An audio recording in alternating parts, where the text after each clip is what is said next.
Good evening. If I could ask everyone to take a seat, please.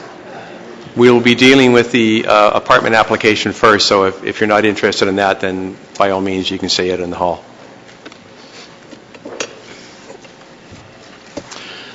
Thank you very much. We are Special Council Public Planning Meeting. It is Wednesday, April the 23rd, 2014. It is 7 o'clock. We are in Council Chambers. Councillors, may I first have the declaration of pecuniary interest and general nature thereof? Being none, thank you. Approval of the agenda, but I would like to switch items 1 and 2 so that we see, so that we hear item 2, PL 14-027 first, and then we'll go to the Southeast Heritage. Would someone make that change? Councillor Abel? Councillor Buck? Comments or questions on that? All in favor? Contrary? That's carried. Thank you. We'll move into the consideration of the planning items. We have moved the apartment. We are dealing with the apartment application first, and then we'll move to the Southeast Heritage District item, which will probably be somewhere around 7:30, I would speculate at this point. The first thing I do is I have a statement that I wish to read. Welcome to Aurora's public... can you hear? Can everybody hear okay? No. Linda, could you turn that up a snort? Are we okay? No. Nope, not yet. I thought it was just me that couldn't hear anymore. Linda, can you turn that up a bit more? We good? Okay, we're getting the thumbs up. We're good. Thank you. Welcome to Aurora's public planning meeting. The purpose of this public meeting is to inform the public and obtain input regarding a proposed official plan amendment and zoning bylaw application, and to obtain public input regarding the Southeast Old Aurora Heritage Conservation District study.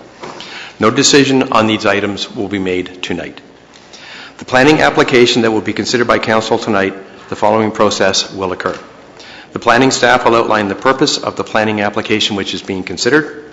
The applicant will then be given an opportunity to make a presentation and address issues raised in the staff report or public concerns which have already been filed. Following these presentations, members of the public will be invited to offer their comments or concerns respecting the proposals, and then the staff or the applicant will answer those questions. Once we've heard from the members of the public, I will ask members of council if they have any comments or questions. It should also be noted that a comprehensive report will be prepared and presented to a future general committee meeting assessing the merits of the application before us and providing council with a recommendation for consideration. It is very important that the town receive the correct names and addresses of individuals having an interest in the planning application. Therefore, if you plan to speak at council at this meeting, or if you wish to be notified of any further council or committee meetings concerning the application being considered, you must complete one of the green interested party forms and give it to our committee secretary sitting at the front, and Linda's holding that up. Now, I'm going to come back to that in a minute. Under the Planning Act, the applicant or residents have the right to appeal any decision of council on a planning application to the Ontario Municipal Board, but you must verbally express any comments or concerns here tonight or submit any comments or concerns in writing to the town prior to council adopting an amendment. The Ontario Municipal Board may dismiss all or part of an appeal made in respect of the application. The public meeting is being video and audio recorded. Your name, address, comments, and any other personal information are being recorded according to the Municipal Act and the Municipal Freedom of Information and Protection of Privacy Act. This will help our clerk prepare accurate minutes and to create a record that is available to the general public, including the town's website. Questions about this collection should be directed to the town clerk, the town of Aurora. I will now ask the deputy clerk to confirm the notification to the public has occurred as required by the Planning Act. Madam Clerk. The notice of public meeting for item PL 14-032 Southeast Old Aurora Heritage Conservation District Study was given by mail on April 3rd, 2014 to each landowner within the boundary of the study area, and the circulation was expanded to also include residents who may live within the study area as tenants and are not property owners. The required notice of public planning meeting for item 2, PL 14-027, proposed official plan amendment and zoning bylaw amendment, LS Consulting Inc., 29 George Street, files D09-02-13 and D14-05-13, was given in accordance with the Planning Act by mail on April 3, 2014 to each landowner within the minimum requirement of 120 meters of the subject lands and a notice sign placed on the subject property. Thank you, Madam Clerk. Excuse me. Just before I turn this over to the Director of Planning, I want to reiterate with respect to the Southeast Aurora Heritage Conservation District, If you would like to speak, what we've been asking people to do is sign up, and the reason for that is we just want to be able to be a little more efficient in terms of having people come to the microphone in an orderly manner as opposed to rushing the microphone. So if you would do that. If you wish to be, and you don't need to sign that, if you do not wish to speak, you don't need to sign up, obviously. If you wish to be informed of any future meetings, any future discussions around the Conservation District, then I would ask you to fill out the form that Linda's about to hold up. If you wish to be informed on the planning application, which is for the apartment building that we're hearing first, again, please fill out that form. I will now turn this over to the Director of Planning and Development Services to begin the first application. Mr. Rubino. Thank you, Mr. Mayor. The town's planner, Marty Rokas, will provide an overview for the official plan and zoning amendment application on 29 George Street. And then Mr. Alan Gillard from Larkin Planning Associates will be speaking to the application on behalf of the property owner. Marty, if you can begin, please.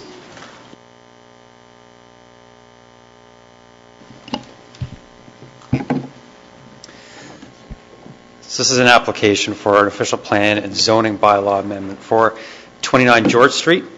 The applicant is applying for an official plan amendment to go to 4 stories, which is one more than the currently permitted 3 stories.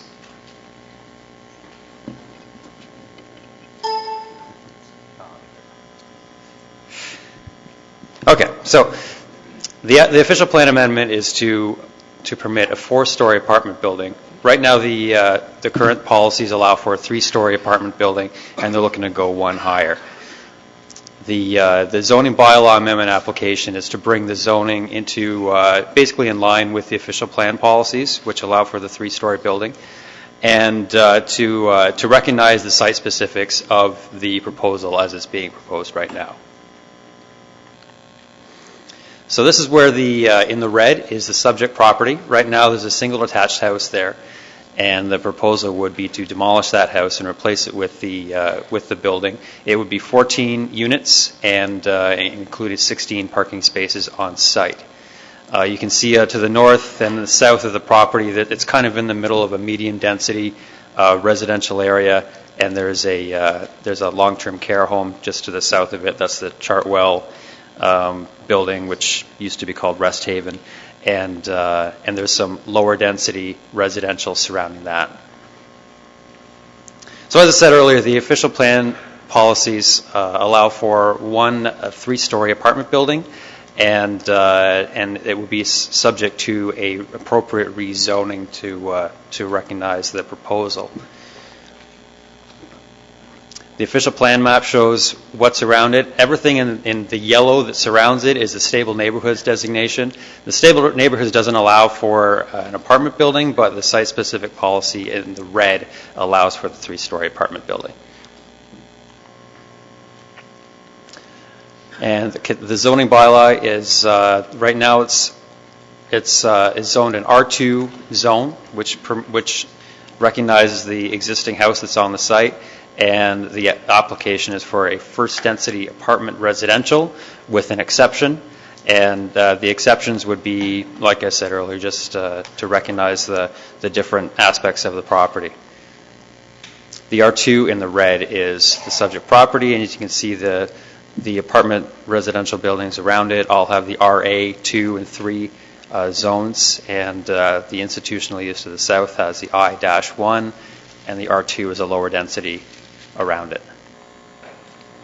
So we've done a preliminary review so far. We haven't done the detailed review at this point, but the preliminary review revealed a few things that we will be looking into a little further. So some of those issues include the height of the building, the 4 stories compared to the 3 stories, and compatibility with the surrounding area. The official plan policies related to parking and the location of parking, the reduction in the minimum parking spaces by 5. It would be 21 spaces that would be required, and they're asking for 16. Amenity area requirements, landscaped areas and vegetative buffering, and public comments. And a site plan application will be required to work out all the details of the site. I've talked to probably about 6 or 7 people from the surrounding neighborhood. both by email and by phone conversations. And the biggest thing that people have mentioned to me is the adequacy of parking that's being proposed. What people have been telling me is that people visiting one building are parking in other buildings because of lack of parking, and they're concerned about that with this building as well. There are some other concerns that people have brought up, traffic concerns and about the height of the building and the density. So we'll get into a little bit of detail on what they've proposed. Now, this is just a conceptual site plan. And the dotted line is the existing house that would be demolished, and the thicker line is the proposed 4-story building. These are the elevations of what's being proposed. So the top one is how it would look from George Street. On the ground floor, you can see that it's the lobby and the entrance to the building, along with the garage door into the parking and 3 stories of residential above. And you can see it from the side, that's from the south as well, where the ground floor is almost all parking for the building, with just the lobby in the front and the 3 stories of residential above. We've also got a conceptual landscape plan, and you can see the property in a little more detail here, where they're proposing the driveway in the front. They have 2 parking spaces in the front, with the rest of the parking spaces underneath the building. They have bike racks and a sidewalk connection to the street. And at the center of the property, you can see the building, and they have a green roof on top of the building that would act as an amenity for the residents of the building. They're also proposing some trees around the north and south edges of the building to act as a visual buffer for the building. So after this meeting, staff will undertake a technical review of the subject applications addressing the outlined matters, as well as the comments received from the public and council raised at the public planning meeting. A comprehensive report with recommendations and options will be presented for consideration and direction at a future general committee meeting. And that's all I have. Thank you, Marty. I'll ask the applicant or the consultant to come up now, please.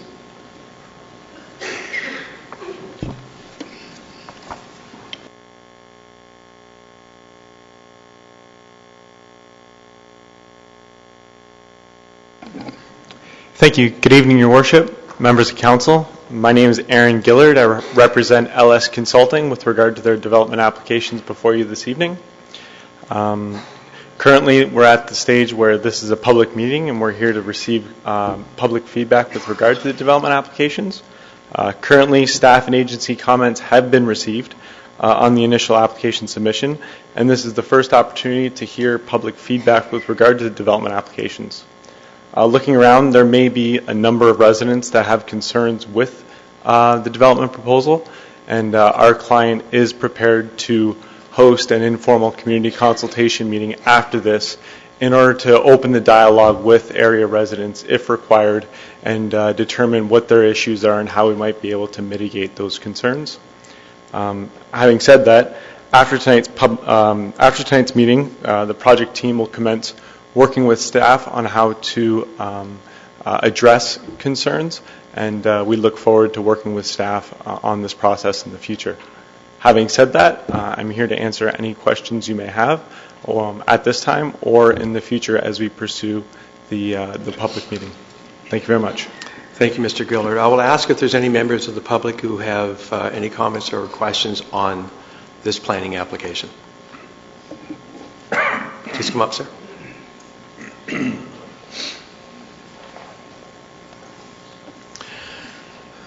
And if I could ask if you could give your name, address, and you have 5 minutes. Okay, thank you very much. My name is Joe Belay. I live at 70 Tyler Street, which is just a little bit south of the proposed development at 29 George Street. A couple of issues that I just wanted to bring up as a neighborhood resident, I think have already been mentioned by the Director of Planning, and I just want to kind of reemphasize my strong feelings on that. The first one I want to talk about is the proposed height, and again, that's been mentioned. It's going to be significantly higher than any other development there. If you were to walk up the street, you'll find that George Street kind of goes up a hill. There's a 4-story multi-residential building on Wellington, and I think there's a 2-story flat roof residential apartment building just actually south of my lot. So if you kind of draw a line across the tops of those structures, they kind of follow in sort of a nice little level. And if you then superimpose a 4-story construction on that spot, it really sticks out like a sore thumb, to the point where you might as well put little red lights on it as beacons for aircraft, in my estimation. Bit of levity there. The second issue is the traffic. And putting a building of that density in that particular spot, it's going to exacerbate a traffic problem that we've seen develop since the former Rest Haven and Chartwell residents went in. Contrary to what everyone's hope was when Chartwell kind of expanded, what we've seen is a tremendous amount of additional use of the street for parking. It's obvious that for whatever reason, whether it was in the design of that particular parking lot, the initial concepts just didn't pan out the way the expectations were. So I fully expect that with a building of this size going in there, we're just going to exacerbate that issue. And that's really my two main issues for this evening. And at that, I'll leave it. Thanks very much. Thank you, sir. Any other members of the public with any comments on this particular development? Okay, thank you. Mr. Ramoon, do you have any comments or through to Mr. Rokos in terms of either the height or the parking concerns? To you, Mr. Mayor, obviously we've been hearing those similar comments from a number of residents in the area regarding their concerns over the proposed height, parking, on-site parking, and the street parking, the overspill. So those are items that we'll definitely evaluate and work with the applicant. Now the applicant has mentioned they're willing to hold a community meeting, and that's their prerogative if they want to do so. But those are a number of issues that we've outlined, and we'll evaluate those before we, subject to council's direction, before we report back to council. Thank you. Would the consultant, sir, do you have any comments on that? Yes, I would just like to...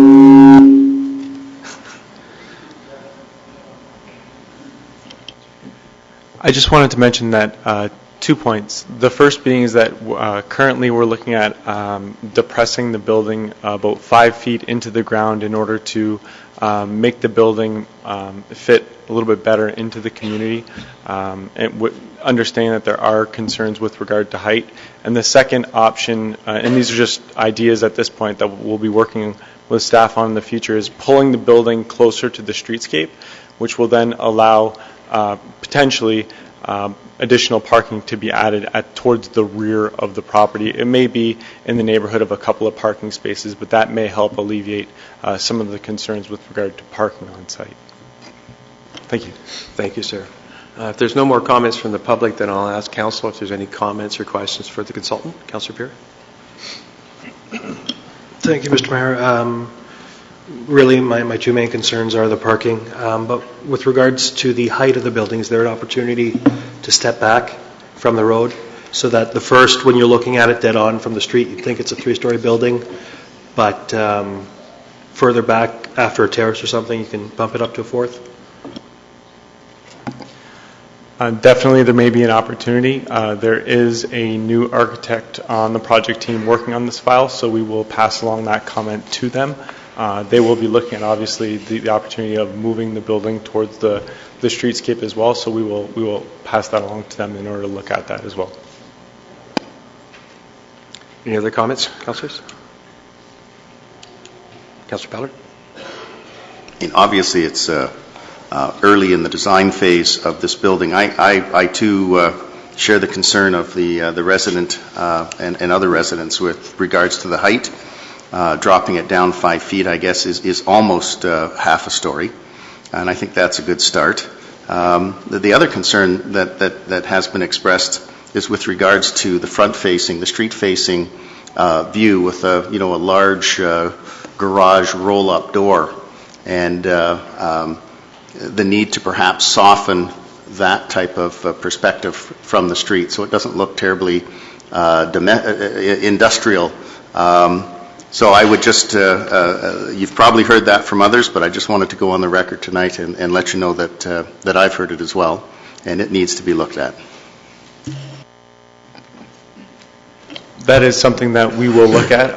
For information on the proposed site. Geotechnical investigation was completed, and the soils on the property aren't conducive to having underground parking. That was an original option that was looked at, but unfortunately, having to go down more than 5 feet, you would end up having to go down about 30 or 40 feet to then remove all the soil, bring new soil in, and then basically work with it at that point. So I understand the concern about the roll-up door. It's something that we'll have to have the architect look at in order to sort of soften it as we move forward. So we'll definitely take note of that and bring that forward. Councillor? Good. Any other speakers? In that case, we'll close the public portion of this meeting. And if I could have someone please put the motion on the floor. Councillor Buck, thank you. Second. Councillor Beard. Speakers to the motion, please. Councillor Thompson. Thank you. Through you to Mr. Ramuno. Mr. Ramuno, I think you've heard around the table and that obviously one of the comments is with regards to the height of the building. Can you speak a little bit to why 3 stories was chosen originally for this site and not any amounts greater? Because I think that's at the heart of the issue, is that the proponent is saying that they can't make it work with 3, they need 4 stories, and so let's take a step back and talk a little bit about the justification why 3 stories was the appropriate number picked. Mr. Ramuno, please. Through you, Mr. Mayor.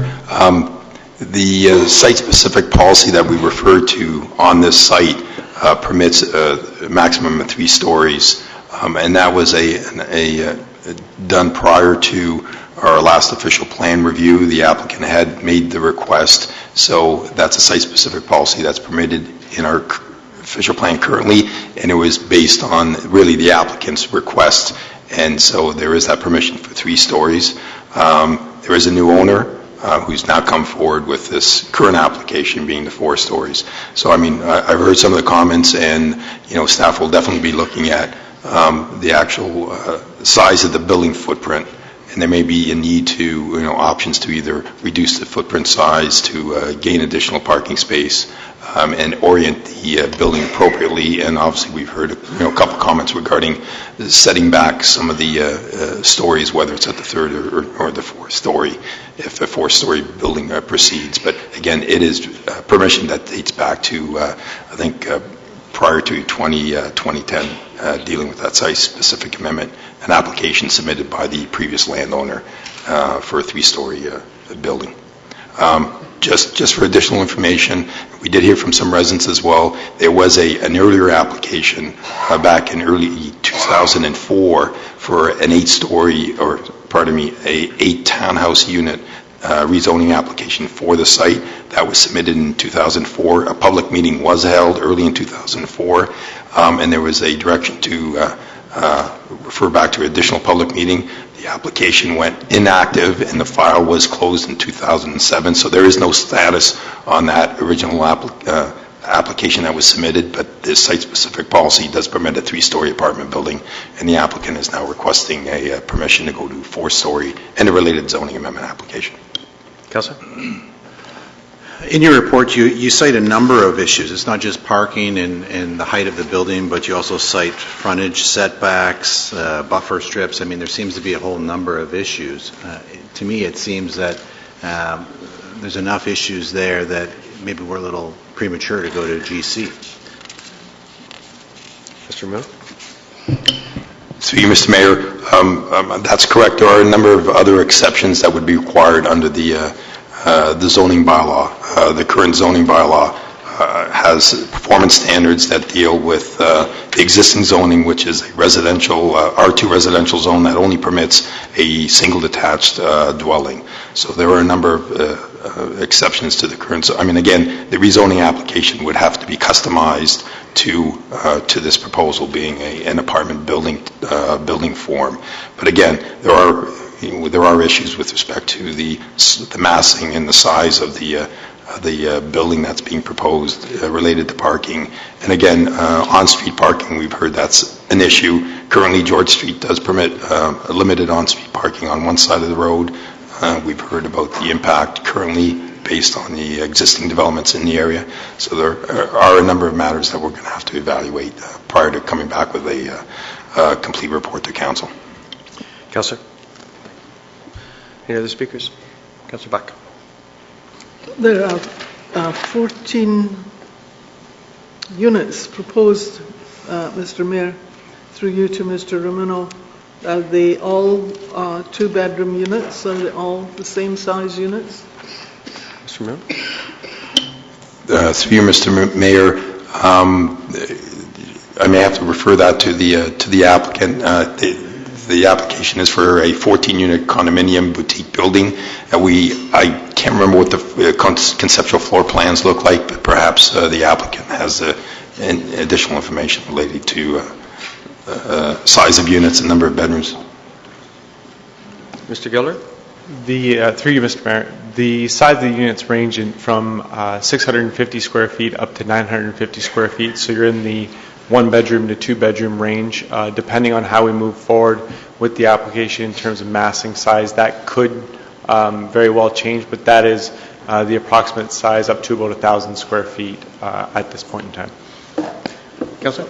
Through you, Mr. Mayor, we found in one other development proposal that the demand was for one-bedroom units, and an original proposal for two-bedroom units was changed to all one-bedrooms because that's what the demand was for. And I would think that would make a difference in the need for, or in the request for a reduced number of parking spaces. Two-bedroom units would suggest possibly using the maximum amount of parking, and one-bedroom might make the allowances for less cars, less parking, less traffic. And I noticed that there's suggestion that the minimum floor area, that they eliminate the minimum floor area requirement for individual units, which could mean in even smaller units. Well, I'm just trying to visualize what the potential for the building is. 14 units, or if it's all one-bedroom units, then does it become more than 14 units? We've seen that happen as well. After something gets going and the sales get going, there's a request to change the number of units. So what we're looking at is not necessarily what the end result will be. And the other question I have is about mature trees. Are there mature trees on the lot? Mr. Miller? Through you, Mr. Mayor, the applicant did submit all the background studies and the tree inventory, and there are a number of trees on the site, combination of native and non-native trees. I think there are about 80 trees, and a good portion of those have to be removed. Based on my read of the the report, I don't think the arborist indicated any significant species, but that's something that our Parks Department is also going to evaluate. And since the lot is on a hill, is the lot itself flat? Mr. Miller? Through you, Mr. Mayor, from what I recall, it is relatively flat, but again, it does slope from the north to the. There is a bit of a slope, and I can't recall the direction. So it's not from the front to the back? Through you, Mr. Mayor, the applicant is telling me it does slope from the front to the back. Thank you. Any other speakers on this? Councillor Gallo? Thank you, Mr. Mayor. Just in terms of service allocation, it has one unit and it requires 13 more. And the report states that it would require 13 more, but it doesn't state whether that's in our inventory. Is it something we have? Is it something that we have allocated for that area? Mr. Romero? Through you, Mr. Mayor. Correct. I mean, if the application were to be approved eventually for 13 or 14 units, we would have to, council would have to allocate that servicing capacity to this proposal from our current inventory, servicing capacity inventory. And we do have an inventory that's reserved for downtown intensification, and we have a town-wide reserve. But that decision would have to be made at the time should council approve the application to also allocate the required servicing allocation. Councillor? Through you, Mr. Mayor, do you recall off the top of your head how many we have for the downtown area, our reserve? Mr. Romero? Through you, Mr. Mayor. townwide, we have a total capacity available that has not been allocated to any specific development of approximately 900 to 1,000 units, again, depending on a unit type. And we do have a intensification reservation. I'd have to confirm. I think it was close to 300 units left for the intensification reserve, but I'll have to confirm that. I don't have that with me. Okay, thank you. Just to confirm, that was 900 to 1,000 units as opposed to 900,000 units, right? Kind of Thank you. sounded like that. Councillor, good. Any other speakers? I don't have any comments other than I would suggest that we look for an amendment to bring this back to a future public planning meeting as opposed to Councillor Thompson and Peary put that amendment on the floor.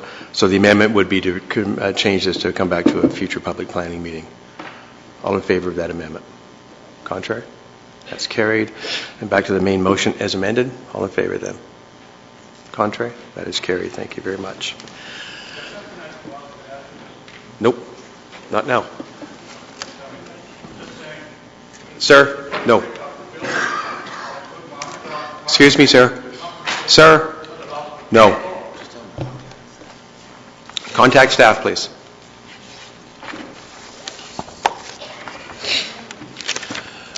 Okay, we are done the first one. We'll just give a minute here for these folks to leave. Just once again remind everyone that if you would like to speak, that we would appreciate you signing up for the form, just so we can keep track of, make sure that we can move people through the process in an orderly manner. So we'll just give if anybody would like to do that, we're just going to give you a minute to get out and do that.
Okay, if everybody's who's interested in this particular item, we're going to get going again. There's lots of seats over here, so we'll do the old Aurora shuffle here.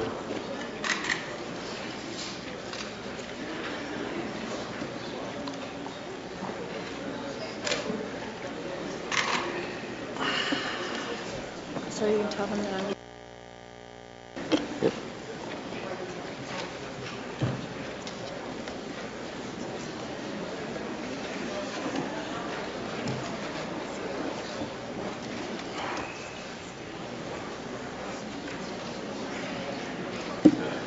this one 2.5 hours delegate?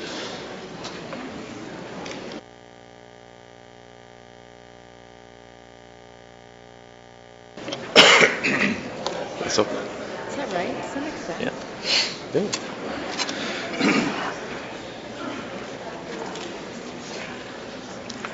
Okay, if I could have everyone take a seat, please.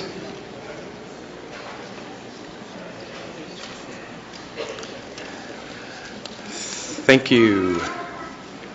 Thank you very much. So we have the Southeast Heritage Conservation District discussion, and this is an opportunity for council to get public input.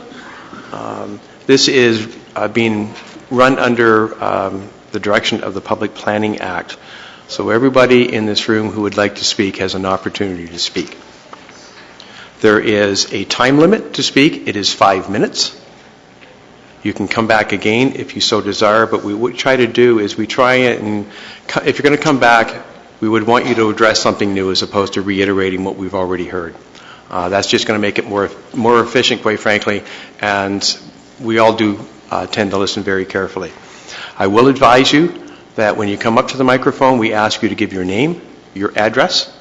You will have 5 minutes. At the 4-minute mark, our clerk will advise you that you have 1 minute left. And when time is up, the microphone will be cut off.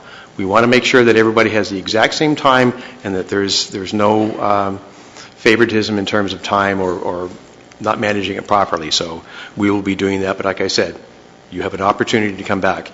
The reason we took the list is that we're going to go through that list. It will just help us rather than have people rush to the microphone. It will help us manage that process just a little bit more efficiently. We are going to start. Mr. Rumuno is going to start. Then we're going to go to Mr. Marr, our solicitor. We're going to go to Vanessa Hicks, who is our manager of Heritage Planning. Thank you. I forgot that for a second. And we're going to have Carl Bray, who is the consultant who's been working on this project. And then we will open it up to the public. So, Mr. Rumuno, if you would start, please. Thank you, Mr. Mayor. I mean, I'll be brief. The report before council this evening is really providing additional information for council and for the purposes of obtaining public comment.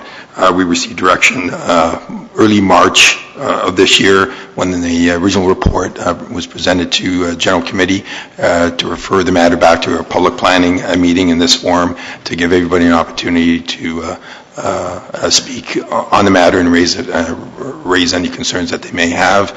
As the Mayor mentioned, we'll start the presentation with Warren Marr, our Director of Legal Services, then Vanessa Hicks, our Heritage Planner, will provide some background information on the study, and then we'll end up with Carl Bray, who's the Heritage consultant that the town retained to lead the project. So if I can turn it over to Mr. Marr. Thank you. Through you, Mr. Mayor. I've been asked to speak tonight to clarify about a number of facts, about a number of issues that have come up with regards to the Heritage Conservation District. I know Ms. Hicks will be giving a presentation after me to review what is the Heritage Conservation District, how we got to this point, that is a study background, the level of public consultation that has taken place so far. I know Mr. Bray will be speaking about the study in depth, but I'm here to address a bit of a different concern. First of all, it's about the appropriate time frame for public input. Now, to be clear, public input should happen, it will happen, and throughout the entire process of developing the Heritage Conservation District. However, in accordance with the toolkit provided by the province, at the time the study is undertaken, the public is to be consulted, and that's taken place. And Council can see the great interest in this matter here tonight. This is the time now to hear the public's comments and concerns about the Heritage Conservation District, the study, and the next steps. And again, this is but the first step. Before proceeding to the next steps, Council needs to review and approve the study and decide that staff and the consultant should proceed with developing a plan for the area identified in the study. This Phase 2 would entail additional and more detailed public consultation in order to prepare a draft plan which reflects the needs of the community. According to the legislative process for the Heritage Conservation District planning, this additional public consultation happens in Phase 2, subsequent to the endorsement of Council that the identified study area is worthy of district designation under the Ontario Heritage Act, and that a plan should be drafted. However, that is not what staff is proposing tonight to Council. As you can see from the recommendations in the report and the main motion on the table before Council on the screens tonight, staff are only asking that Council receive the planning report for information and receive the comments of the delegates tonight for information. That's all. Nothing else. Should Council adopt these recommendations, this will pause the process.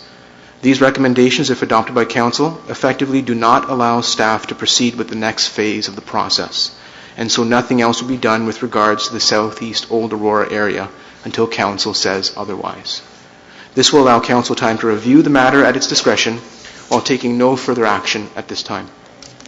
In the future, among other options, Council could possibly order the district study to be revised, order more public consultation, request a further staff report on the matter, tell staff to start over again, or simply never raise the matter further.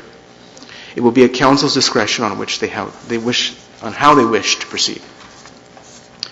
Now, having dealt with the matter about the recommendation before Council tonight, and before Ms. Hicks and Mr. Bray speak about the process and the study, I did want to clarify a number of issues as I had mentioned.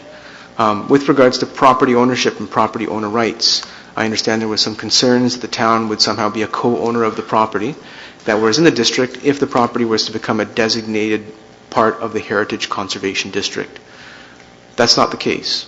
The Ontario Heritage Act does not impose any such legal implications of shared ownership. Designation under the Ontario Heritage Act does not detract from the rights of property owners. It does, however, require owners to conform to the policies of the Heritage Act for designated districts under Part 5 of the Act. And what does this mean for property owners? In summary, under Section 42 of the Act, an owner will be required to obtain a permit from the town before he or she altered any part of the property other than the interior of any structure or building on the property, and obtain a permit before they decide to erect, demolish, or remove any building or structure on the property.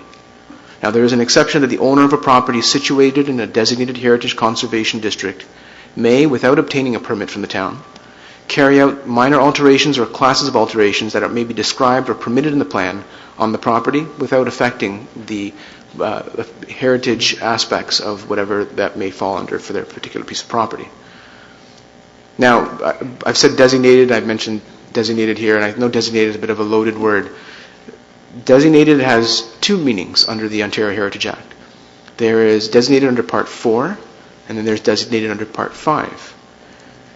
Part 4 designation is a type of site-specific property designation you may see that identifies certain items of cultural heritage value or interest on a particular property. Council last night just passed a designation bylaw for the Aurora Armory, and that bylaw specified a number of heritage items on the property. The word designated also applies to properties within a district under Part 5 of the Act. Now, this just means that properties are designated as falling within a heritage district. It does not mean that the property itself has a specific designation or items of cultural heritage value or interest. And so, as I noted previously, the property restrictions under Part 5 for a district are comparatively less onerous than the property restrictions for a designated property under Part 4. Now, with regards to insurance, I understand there's been some concern about that having a property in a district will make it difficult for an owner to obtain property insurance or increase the owner's insurance premiums. According to the province, being in a district will not affect an owner's insurance premium. But we can't guarantee that. And practically speaking, there is no way for the province to ensure that doesn't happen. And that isn't going to be solved here tonight. The insurance market is made up of private companies, each of which may have different requirements for insuring properties in a district. It may matter to some insurers, while it may not matter at all to others. There is simply no way to solve that issue tonight with any definitive answer, as the determination of insurance will depend on many different factors that are specific to each property, such as outdated wiring and heating systems. We've heard some information about property values and whether it be positive or negative if your property is in a Heritage Conservation District. Research indicates that property values within districts will stay the same or increase. Now, certainly there is some cachet or attractiveness of living in a district that may be attractive to some buyers, and if marketed effectively by real estate agents, could be more profitable for homeowners. But there is no way to guarantee that will happen, and is dependent on numerous specific factors to a property, such as number of bedrooms, age of wiring, HVAC systems, floor space, curb appeal, quaintness of the architecture, undesirable neighbors, and dozens of other factors. Being in a district will just be another factor for a potential buyer to take into account when they are shopping for a property. Now, I mentioned permits beforehand when I talked about permits being required if you need to make an alteration to the exterior of a property that's within a district. Now, they are required for classes or types of alterations of work within the district, which can be seen from the street. Minor forms of work, repairs, and regular maintenance do not require heritage permits. Types of work requiring a heritage permit also usually require other permits and approvals, such as building permits, rezoning, site plans, and minor variances. These permit requirements potentially apply to all properties in the town, even without a heritage designation. Permits are supplementary to these approvals in order to ensure that the proposed works are in keeping with the identified character of the district. Heritage permits come at no cost to property owners and are typically processed in 6 weeks if they are submitted to the Heritage Advisory Committee and Council for approval. Some forms of work requiring a heritage permit, such as a replacement of sliding doors and windows, for example, may be approved by staff under their delegated bylaw, and applications eligible for this approval process are typically processed in a few days. A total of 17 heritage permit applications for the Northeast Old Aurora District, designated in 2006, were submitted to the town between 2011 and 2014. All 17 of these permit applications were approved. Now, before the designation bylaw is passed, the boundary can be altered to exclude or include a property or groups of property. Now, in order to avoid a Swiss cheese effect, it helps to administer the district plan and avoid unfair distribution of district policies if you make revisions only to the edges or boundaries of the district. This is considered the best heritage practice, as the nature of districts is to focus on the area as a whole and not to cut out bits and pieces of properties. While this is true, my understanding is the Phase 1 study report has already recommended areas for inclusion and exclusion of the proposed boundary. The Southeast Old Aurora Heritage District Subcommittee recently engaged in further discussions surrounding the topic of additional revisions to the boundary, and the boundary for the district can be altered up until the time a designation bylaw is passed. It doesn't need to be decided tonight, or even during the time the plan is being formulated. It can be decided right up until the end. The guidelines and policies of a district plan are made through the process of consultation with local residents. Plans focus on the general appearance of the streetscape to ensure that the identified heritage character is conserved and enhanced. This can include streetscape vistas, mature trees, and open spaces. The plan will outline classes of work and types of alterations that do not require approval by the way of a heritage permit, so there is flexibility there for homeowners. And finally, there is a distinction between contributing and non-contributing properties to the heritage district. Appropriate guidelines for both properties will be included in the plan if it moves forward. Non-contributing properties are not necessarily held to the same standard as those which are contributing, and non-contributing properties can have more significant alterations made to it than contributing properties, providing that such changes maintain or enhance the character of the district. But again, that's presuming that we decide to move forward. Now, what's again is before council tonight is simply to receive the comments from the delegates and to receive the report for information. Staff are not asking council to move forward with a decision tonight, and in fact, with this recommendation, it will pause the process, subject to further council discussion and deliberation on the matter, but staff will not be moving forward if this recommendation is passed tonight. Thank you very much, Mr. Marr. That was a very concise summary. Could I ask you if you could make that available? We could perhaps put that on the website. I know a lot of people are listening intently, but as a reference for some people to follow up if they would be interested, if we could put that on our website, I think that would be very beneficial. I could certainly put that in a memo form to make it available on the website. Thank you. Vanessa.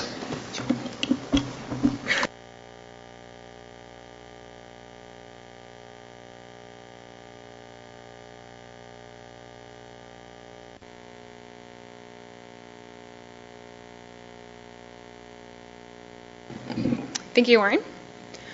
I will begin tonight by providing a very brief summary of background information related to the Heritage Conservation District study.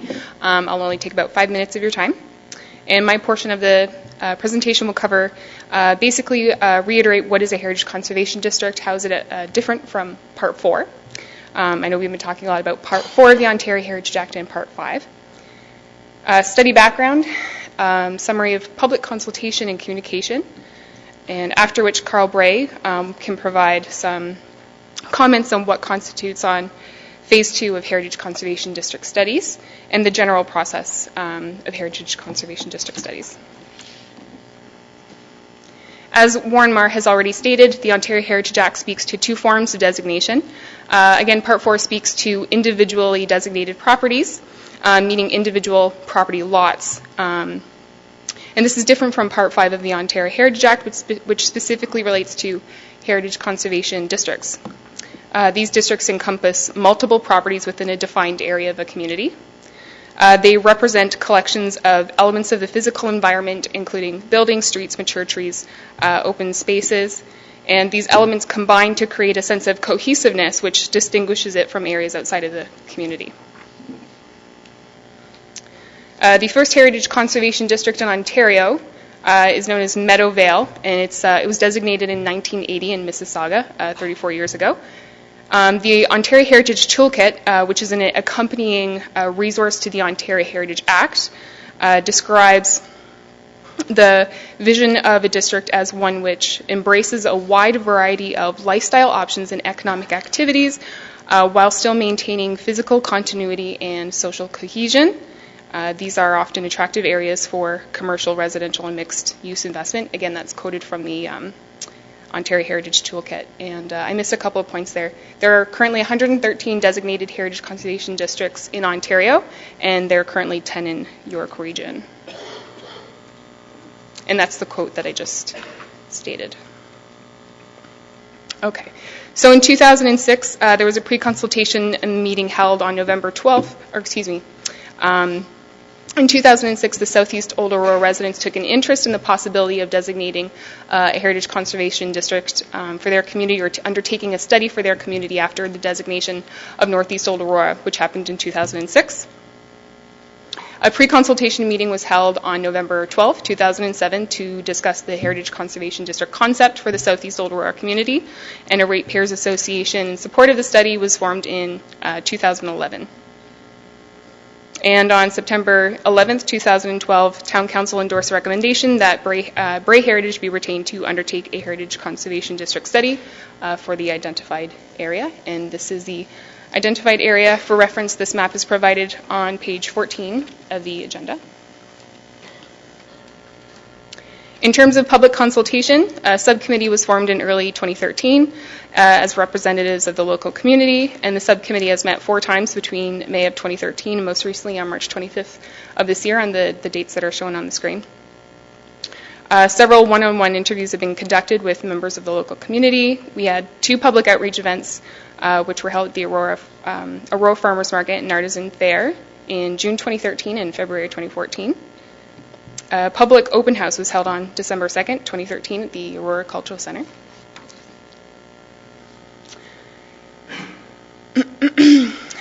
For public communication, we did that in a few different ways.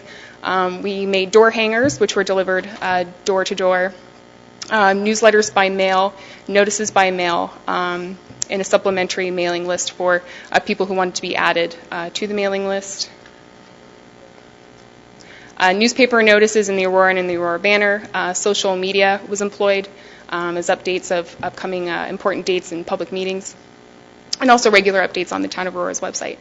And this slide gives a visual of the door hangers and newsletters and a couple of the social media posts. That's all for me, and I will now ask Carl Bray to come forward to provide additional information. Thank you, Vanessa. Thank you. The second phase of any of these processes is where most of the detail that people in this room would be interested in happens. This is where the policies and guidelines that actually manage change come to the fore and are discussed. So there's several opportunities for public input, and it's important really to think at this stage, because you already have a Heritage Conservation District in Aurora, that no 2 districts are alike. And even within a downtown such as yours, the character of Northeast Old Aurora is different from the character of Southeast Old Aurora, and that gets reflected in the district policies and guidelines. The next steps really are fairly straightforward, and you've heard some of them from the previous presentation. A series of public consultations, usually one to start the second phase, where people are refamiliarized with the study, finding out a little bit more about what public comments were made during that process, why the boundary was chosen at that stage, what are the particular heritage attributes that have been identified of the district. And the draft plan is revised throughout that period.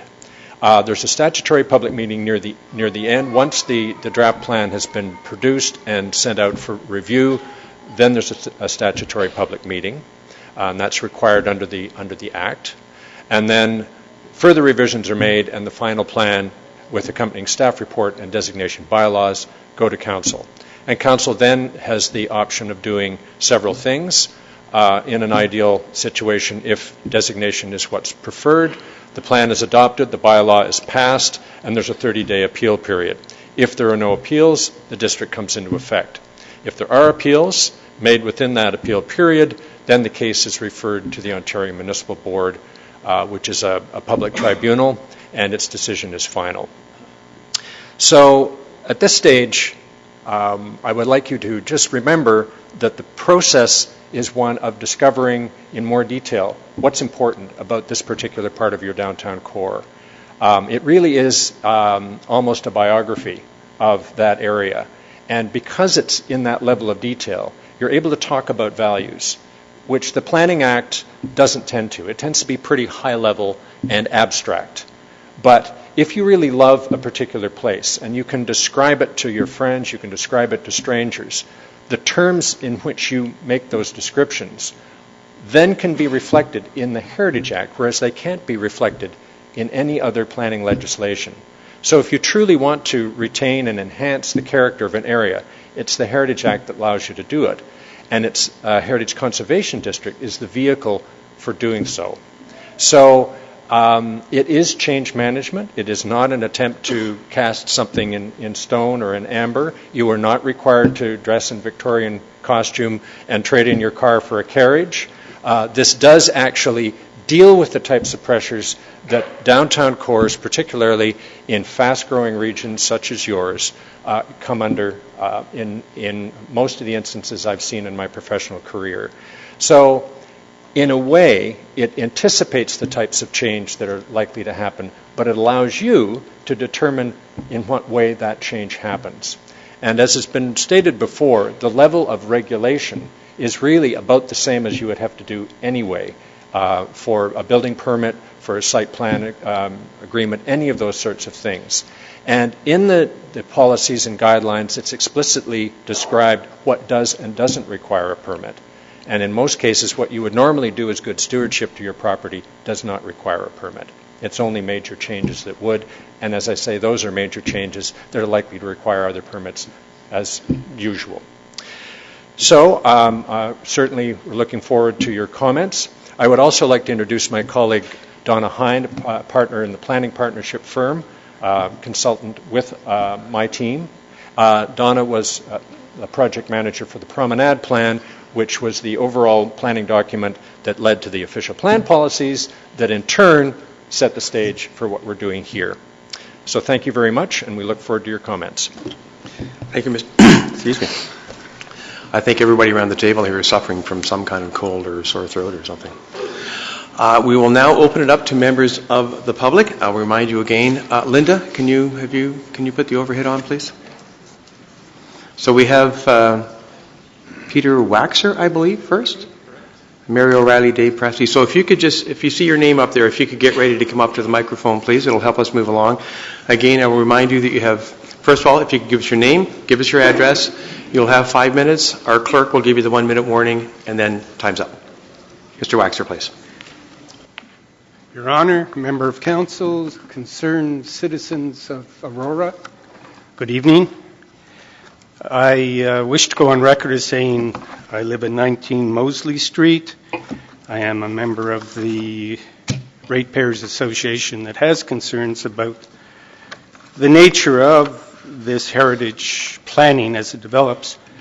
I've been asked this evening to consider what we understand has been the basis for the planning, the Heritage Conservation District study prepared for the City of Kitchener.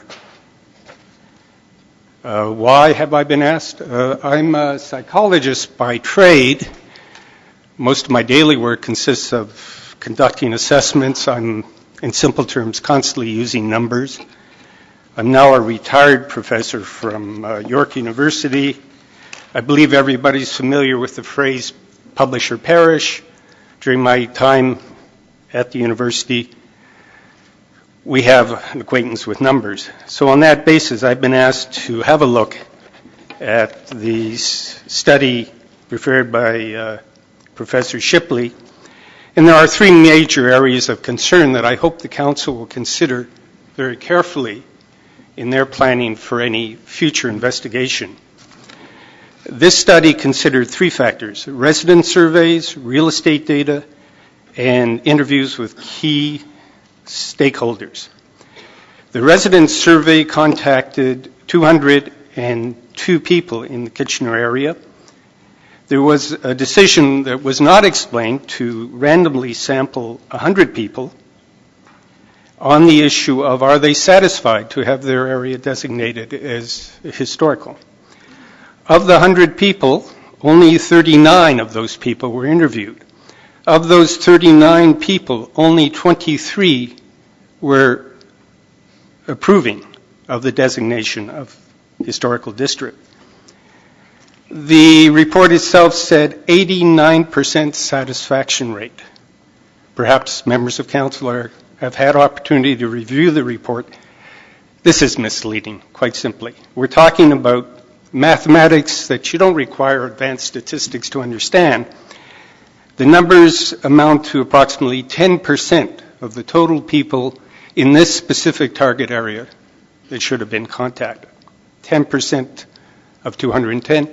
If you were asked to vacate your office because someone else said, I am now elected to your office based on 10% of the voting community, I suspect we would all guess what your reaction might be. Okay? Real estate data. The study deserves commendation, and it quotes, it must be recognized the study did not take into account a variety of other issues. Our legal representative here this evening has spoken to that matter. Nevertheless, the conclusion said that almost half of the people in the Kitchener area sold their house at a profit. The actual numbers indicate of 88 sales during the time of the sample, 37 were above average, 33 were average to the current market value, 17 were below. Once again, by simple mathematics, 42% of people who realized a profit on their property does not constitute half. The last issue is the issue of stakeholders.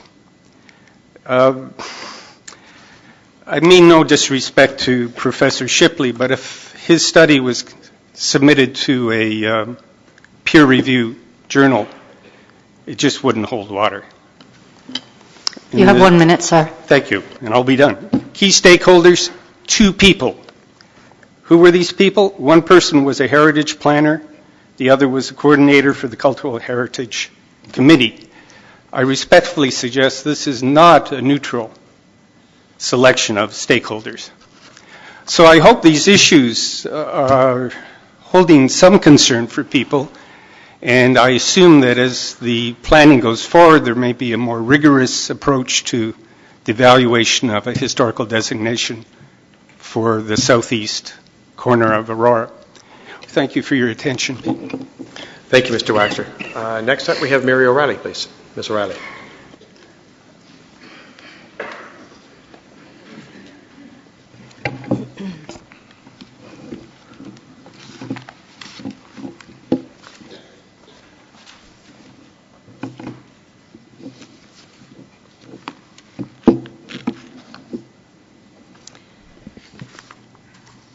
Thank you, Mr. Mayor, staff, Mr. Bray, for the presentation this evening.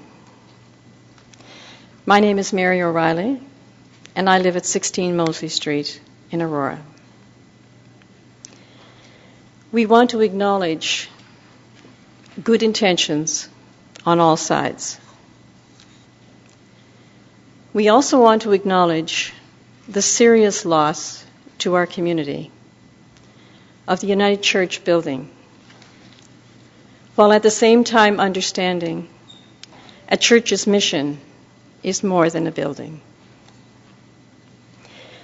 As property owners and residents, we respect and appreciate, perhaps more than most, the venerable character of our particular neighborhood. We enjoy living on Larmont, Connaught, Moseley, and Metcalfe. The park is a particular delight. and a stroll in the woods of Shepherd's Bush is a convenience we enjoy on a regular basis. Our neighborhood has evolved gradually, under our influence, to modern use and function, with sensitivity. We have more than demonstrated our concern for the heritage of our neighborhood. Now, we are confronted with a plan for heritage designation. We do not understand the need for this action. We've spent weeks collectively trying to discover the advantage. What we have uncovered are disadvantages. An article in the February edition of the Municipal World outlines aspects of designation that provide strong grounds for concern. We've sought advice from lawyers, insurance agents, read relevant sections of the Heritage Act in an effort to become fully aware of the implications. We found little of comfort or assurance that designation is an asset and not a disadvantage to property ownership. The idea penalties could be imposed for doing work that doesn't conform to an interpretation of what we can and cannot do with our property is completely unacceptable to us. We have joined in organization to present a unified position to Council to inform you. Heritage designation is not welcome in our neighborhood. We are requesting the process end here and now. As the time passes, we continue to uncover more reasons to oppose and none to recommend it. If the process continues... You have 1 minute. If the process continues, we will not change our position. We will simply become more firm in our resolve. We hope you have heard us and defer to our wishes, and that it will not be necessary to continue this struggle. The stress on us, on all of us, is on all of us, and the tension is only increasing. But let there be no misunderstanding. We will exercise all of our options. Thank you. Thank you, Ms. O'Reilly.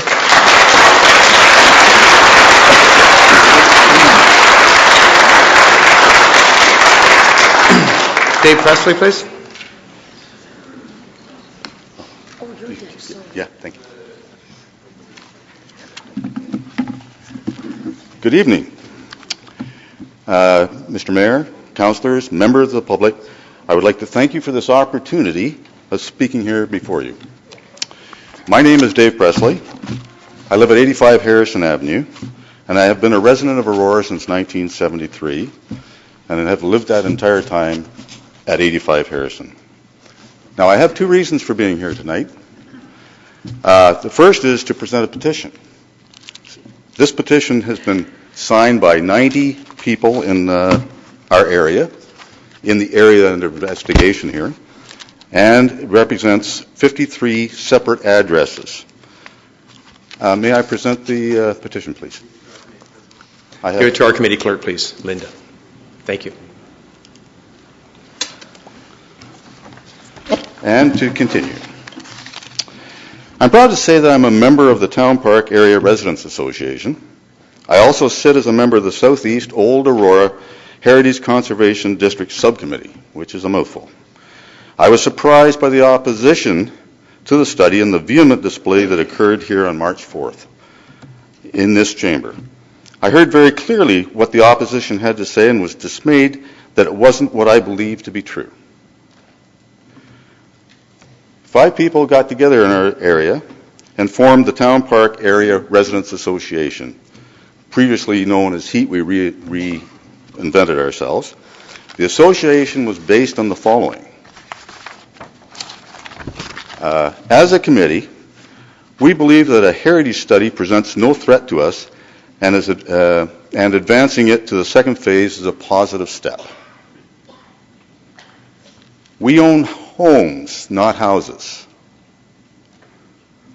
and they're sitting on our property. We understand that we are a part of a community and that we hold our homes in trust for the next owner. We will provide all our neighbors with facts, not rhetoric, which we've done through an email campaign. We will petition our neighbors but not pressure them. Our neighbors have good heads on their shoulders. They can figure it out for themselves. We don't have to beat them up. We are motivated by our love for the area and not the profit we can make on our homes. Now, we clearly understand the pressure that has been placed on this community. We're looking at the promenade study to the west, the amassing of land along the rail corridor to the east. We have GO trains, we have commuters, commuter parking, traffic along Wellington. We have the town park. We have farmers market and festivals, and still, we want to share this area with the larger community. We have encouraged our neighbors to come out on April 23rd planning meeting and voice their position, not ours, not the committee's position. Let them voice their position. Personally, I appeal to the Mayor and Council to allow this study to advance to the second phase, where I believe everyone will see how important it is to preserve the flavor of the area, but not to freeze it in time. Thank you, Mr. Mayor and Councillors. Thank you, Mr. Presley.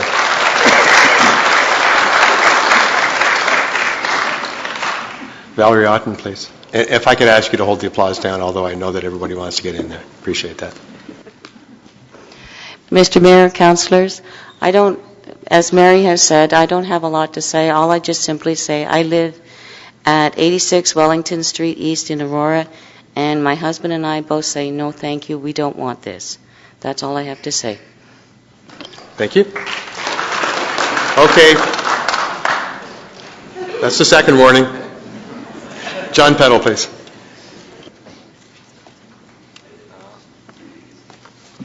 Good evening, Mr. Mayor, members of council, staff. I'm going to talk on a technical issue that I've been asked to speak on, and at the request of the group that's in opposition. And it deals with the effect of the registration of the HCD bylaw on the title to properties within the HC district, and how that might affect people that are dealing through a typical agreement of purchase and sale between buyer and seller. The registration of the bylaw and title constitutes actual notice of the terms of the bylaw, and actual notice means that the parties will have knowledge of the terms such that the buyer would be bound by those terms, whether or not the buyer had any actual knowledge of what's in the bylaw. That's just the way the registration system works. The standard agreement of purchase and sale does not contain any wording that allows a buyer to escape from a proposed transaction because he doesn't wish to become subject to an HCD bylaw. An escape clause to allow that would need to be specifically inserted into a purchase and sale agreement during the negotiation stage. Most buyers would have no idea that the bylaw even existed at that point in time, and I don't think it's necessarily common knowledge that these bylaws do exist, but over time it may become more knowledge and more people's knowledge. No escape clause, the result is that the buyer is stuck with the terms and conditions of the HCD bylaw. If a municipality passes the HCD bylaw under Section 41 of the Heritage Act, the bylaw is to contain the HCD plan, as I understand it, which sets out the parameters for stewardship and what goes on with the protection of the heritage value and so on. Unfortunately, the notice of the bylaw that's registered on the title doesn't contain all those conditions. and terms and guidelines. I examined the bylaw that was registered on the title of the properties in the Northeast District, and it's simply basically one page saying there is this bylaw and exists and it was passed on such and such a date. There's no information there. You would have to go to the town staff and find out what that information is. So that requires a little bit more due diligence than just checking the title. If a buyer did complete some due diligence and learn the extent of the HCD plan, a buyer may wish to offer a lower price because of what the buyer may perceive to be a higher financial burden in maintaining the property. Or the buyer could decide not to even move forward with an offer and move on to a different area. Hence, the HCD bylaw might lead to lower offering prices or discourage offers altogether. I know you've heard this before. The consultant that you have has mentioned a study, and materials have been circulated regarding a University of Waterloo study that was done to suggest that designation leads to stable or even higher prices within an HCD. I've had a look at the University of Waterloo study, and I beg to differ with the conclusions offered by your consultant and staff. Peter Waxer made comments on it at the beginning of these delegations, and I tend to agree with him. I submit that a careful reading of the study leads to the conclusion that it's very difficult to come to any real answer to the question of whether designation has a positive or negative effect on prices. I'm suggesting that the study supports the conclusion that each HCD is unique and cannot be truly compared to another HCD. Mr. Bray already stated tonight, and put it up on the screen, that each HCD is unique or different. I agree with that conclusion. No one can really predict the effect of designation. You have 1 minute, sir. No one can really predict the effect of designation on prices until significant time has passed and numerous sales have occurred in a particular HCD. We can't make a meaningful assessment on the effect on prices until there's been sufficient time passed. To suggest that designation of the Southeast District will likely lead to stable prices or higher prices is just pure speculation, in my opinion. Thank you. Thank you, Mr. Peddle. Next up, we have Mike Stroniak. I hope I pronounced that correctly, sir. Linda, could you move the sheet up a bit, please? Thank you. Yes, that's correct. My name is Mike Stroniak, and I live at 86 Victoria Street. I just want to go on record as saying that I'm opposed to the designation. Quite simply, I don't believe it's necessary, and I think you're going to see here tonight that it's not wanted. Thank you. Thank you, sir. Ms. Rio, please. Good evening, Mr. Mayor, councillors. My name is Ann Ryle. I'm a resident at 86 Victoria Street and have been there for about 12 years. I recognize there seemed to have been a lot of effort to get information out to the public. However, I became aware of this process only earlier this month. And at this point, I would like you to know that I am not in favor with this proceeding. Thank you. Thank you. Glenn Hefner. Then Brian Murphy and... Good evening, Mayor, members of Council. My name is Glenn Hefner, 90 Gurnett, owner of an apartment building. I'm opposed to this district study. I believe that Council and the Mayor and even my opposition and people for me everybody has good intentions, but quite frankly, over-regulation covered under the Heritage Act is a very, very big concern, as well as implications under the Residential Tenancies Act. My concern is that the Residential Tenancies Act imposes certain restrictions for me, and it may conflict with the Heritage Act. And basically, I'm opposed to this. Thank you, sir. Brian Murphy, please.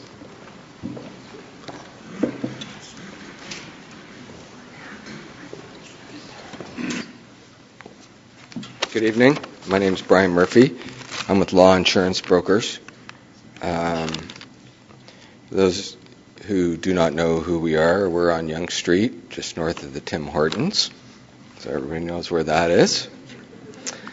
Law Insurance is turning 100 years old this year, and I've worked there for over 25 years.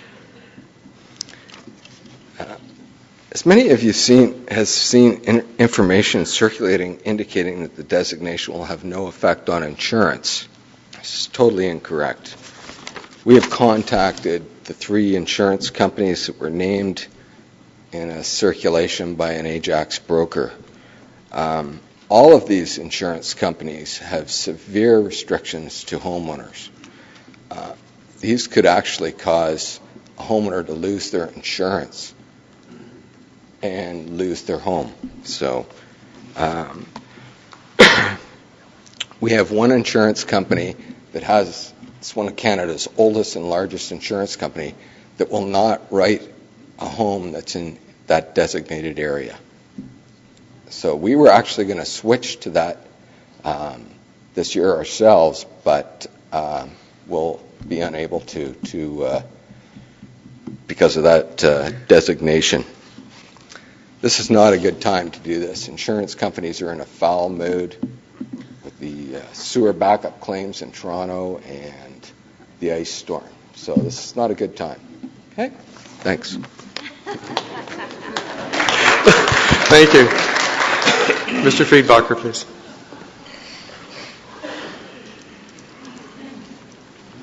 Good evening, Mayor and Councillors.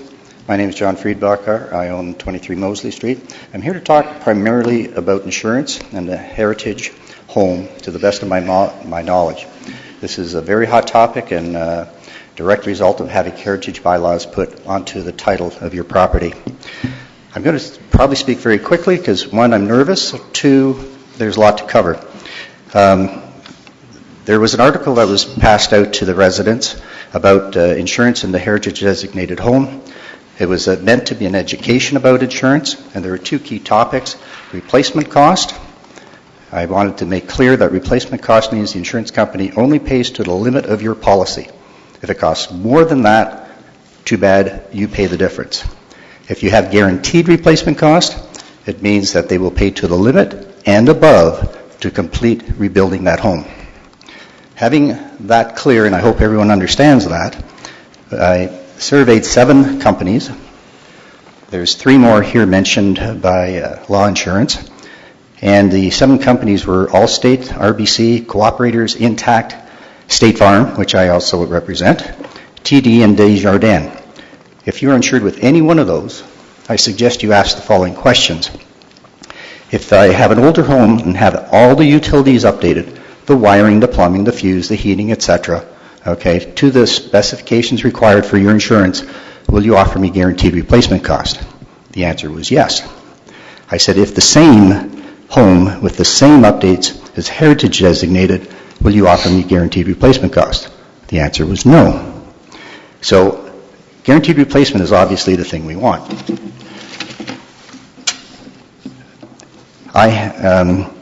So the purpose was to educate the people. I have over 26 years experience in the insurance industry, and I am a licensed agent for general insurance.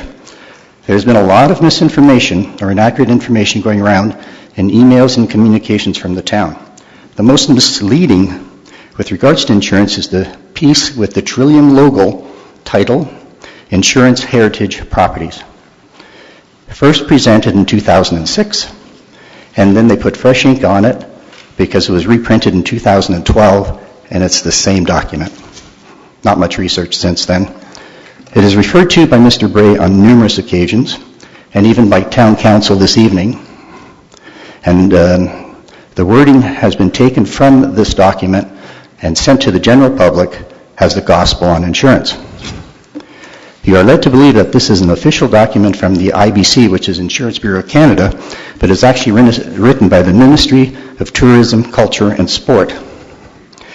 Andrew Jeans from the Ministry of Tourism, Culture and Sport, I spoke with him, and I was pleasantly surprised that he did know the difference between replacement cost and guaranteed replacement cost.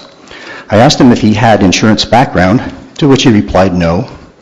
So you can take it from that he is not a licensed insurance professional. When I presented to him the fact that the overwhelming majority of insurance companies had problems offering guaranteed replacement to heritage-designated homes, and that we were being quoted from their operations manual, he was in shock. He had no idea there was such a problem with guaranteed replacement. I then asked, when his ministry was speaking with the insurance people, did he ever ask about guaranteed replacement cost? The answer was no. But he said he would look into the problem and definitely ask about guaranteed replacement in the future. I also asked about how many of the 18,700 properties mentioned in the study have guaranteed replacement cost. He didn't know. Did you advise the people in the current heritage-designated areas or those contemplating heritage-designated areas? You have less than a minute, sir. Okay. To please call their insurance company and ask about guaranteed replacement cost on their heritage home? He said no. I then went to the bottom of the same information sheet and called the IBC and spoke to the person with 30 years experience in the industry and asked about the getting guaranteed replacement, and was quickly told there are some companies that offer it, but that most will not if the home is designated. They also referred me to the item on the IBC insuring the living past. This is a province-wide issue, and if you read the heritage sites, it is a national problem. In conclusion, if you have any emails or documents from any source, including insurance companies, stating there's no problem with insuring a heritage home with guaranteed replacement cost, get it in writing. All of this can be avoided Thank you, for sir. now Time's up. by simply saying no. Thank you.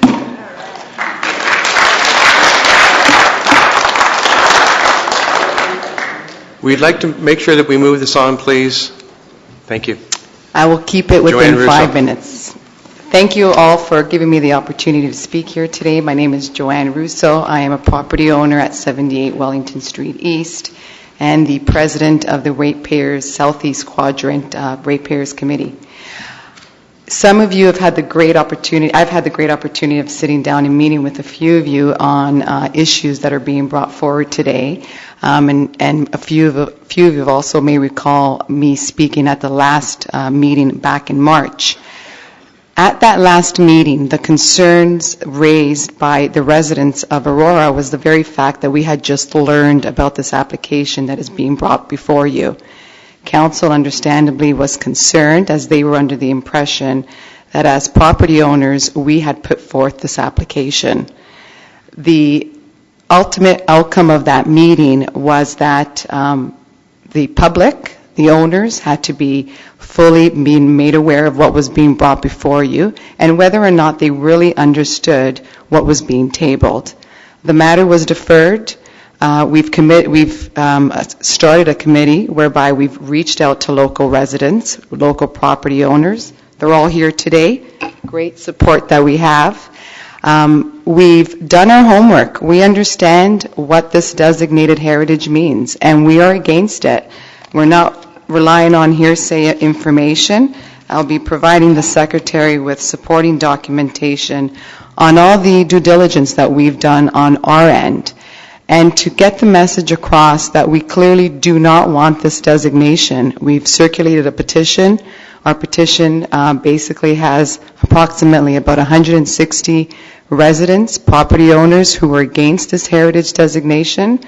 We understand that once the meeting today has ended, you'll be speaking amongst each other, reviewing the documentation that we're providing before you, and we want our voices heard. We do not want this application moving forward at all. We are against it, and the very fact that we want you to understand that we do not want this matter before you. We've never asked for it, nor do we want it to proceed. It's that simple. Thank you. Thank you, Ms. Russo. Next, Bob Jenkins, please. Good evening. My name is Bob Jenkins. I'll be quite brief, but hopefully I can make my point. I live at 79 Metcalfe Street in one of 10 Victorian-style semis built 14 years ago adjacent to the town park. For the last 19 years of my working life, I was a building inspector with the City of North and later Toronto. And my experience is that more regulations result in difficulties and costly expenses for the average homeowner. I believe we have adequate existing bylaws and regulations to achieve an attractive streetscape without further encumbrances on homeowners. Consider my home and 9 others on Metcalfe. It is generally thought to be an attractive streetscape built by a developer without heritage designation. Would the same developer take on this challenge if the area was designated heritage? I ask that this council reconsider this designation now. I do not want my house to be designated. Thank you very much. Thank you, Mr. Jeng. Okay, folks, I'm going to clear the chambers, and we'll invite you in one at a time, okay? Councillor Buck, it's Nancy Webb's turn. Good evening, Mayor, councillors. My name is Nancy Webb, and I'm co-owner of the property at 30 Harrison Avenue. I believe most homes of historical importance within the southeast quadrant have already been identified. So what is the purpose of placing a blanket designation on the whole area? Is it to keep monster homes out, condos out, or to ensure homeowners maintain their property? We already have zoning and building bylaws which should do this.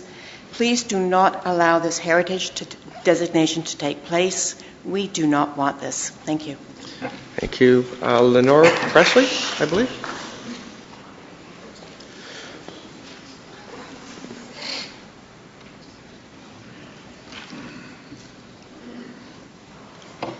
Good evening, Honourable Mayor and Councillors. My name is Lenore Presley, and my husband David and I have lived at 85 Harrison Avenue since April 1st, 1973.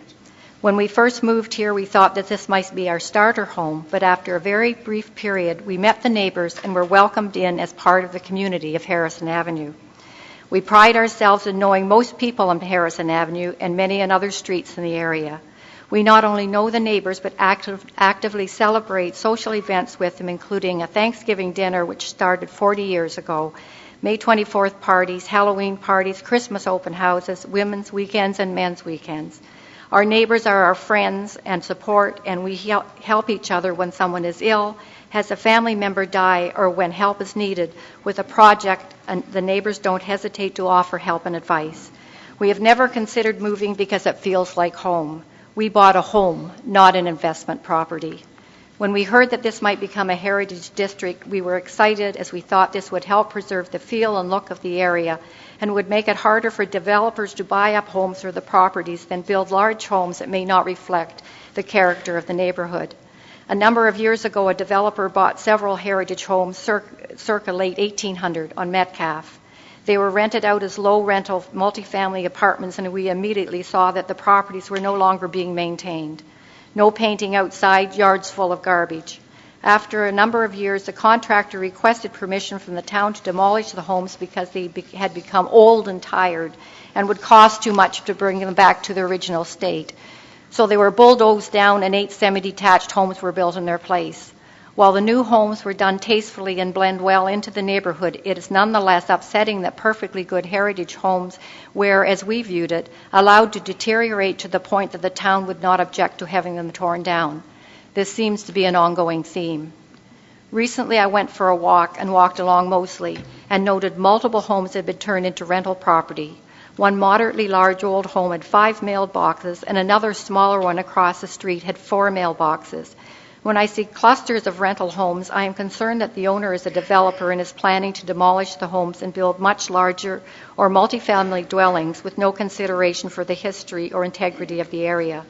I have seen individual contractors build unattractive homes that barely comply with bylaws and maximize the amount of lot coverage so there's little uncovered land. Many of our neighbors did write to council and mayor in support of the heritage designation, and one neighbor referenced the problems that arose on Hillview Road when monster homes moved into the area and expressed that she did not want that to happen to Harrison Avenue. She then received an email response from Councillor Buck saying, and I quote, "I'm glad you referred to Hillview Road. Long-term residents of the street had the same concerns as you have about large new homes changing the much-loved character of their little community. The town was requested to pass a restrictive bylaw to protect what they cherished. By the time half the properties changed hands, they realized that the value was not in their homes, but in the land they occupied. This means that the value of my home is reduced to the property value if a monster home moves next door to me, and I'm not sure why it's okay for an individual homeowner to lose money on his or her home so that contractors and developers can maximize their profits. This is exactly why we want the town to have some guidelines for homes that are built in the area. I've been surprised by the strong opposition to the heritage designation and frustrated by the incorrect information and fear-mongering from those who are against it moving to the next phase. I looked at the leaders of the group, and they include business people, many property accumulators, and a real estate agent, some of whom don't even live in the area, and wonder what could be the reason that they are going to such lengths to prevent heritage designation. I wonder why they would give the information that was not true, like the town will own half your property, and misrepresenting some of the information about insurance for heritage designated districts. Also, why did they not read the information provided in the study, which would answer most of their concerns about a heritage district designation, unless they have something to gain by not having heritage guidelines on the demolition of heritage homes and the building of homes that are not in keeping with the heritage area? In closing, I would like to say that I strongly believe the heritage study should move to phase 2 so we can see what the area will look like if it becomes a heritage designated district. Thank you. Thank you, Ms. Presley. Irina Kelly, please.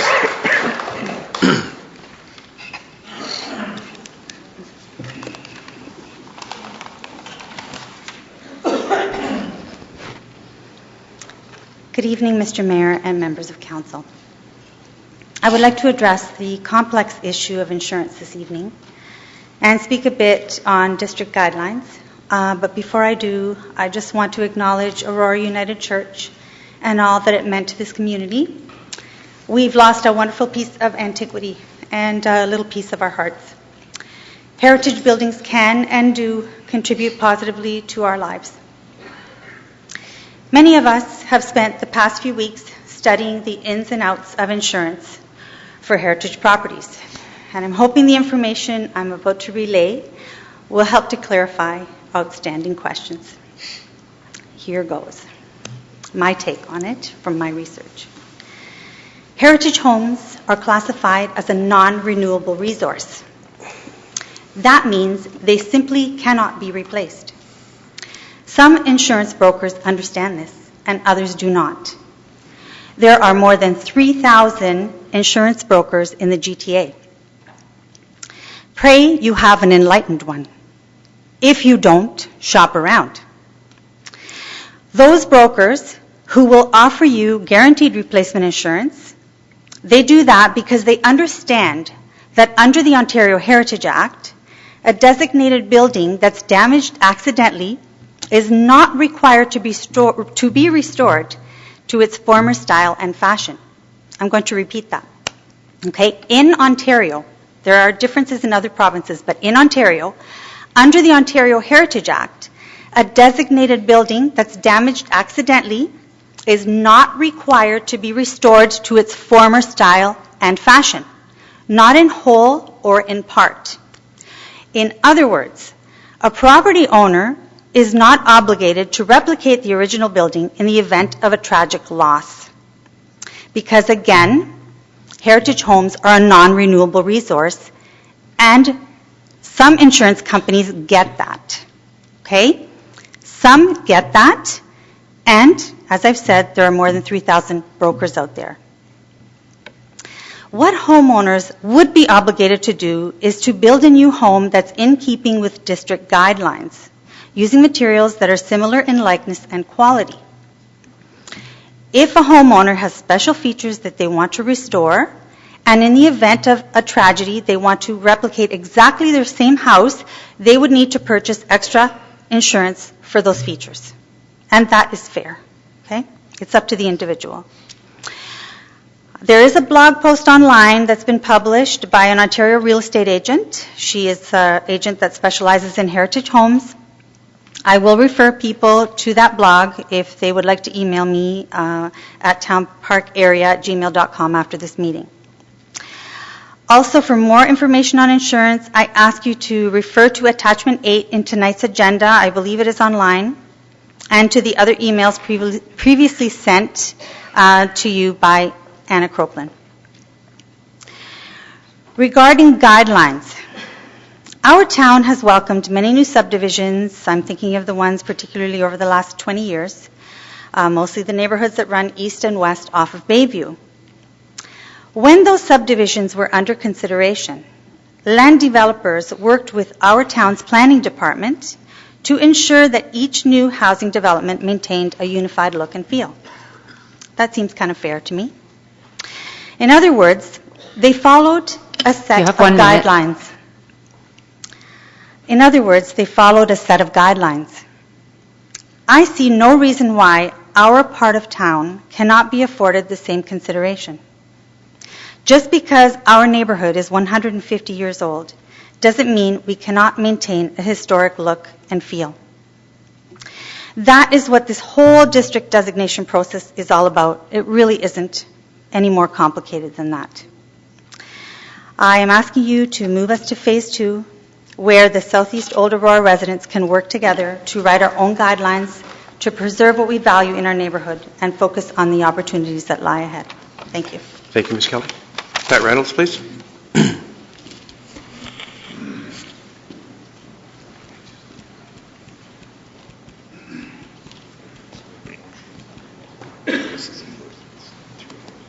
Good evening, Mayor and Councillors. I'm Pat Reynolds. I live at 76 Harrison, and I've been there 34 years. A lot of folks are making comments for and against, and there's a lot of information coming out. The consultants have done a lot of work.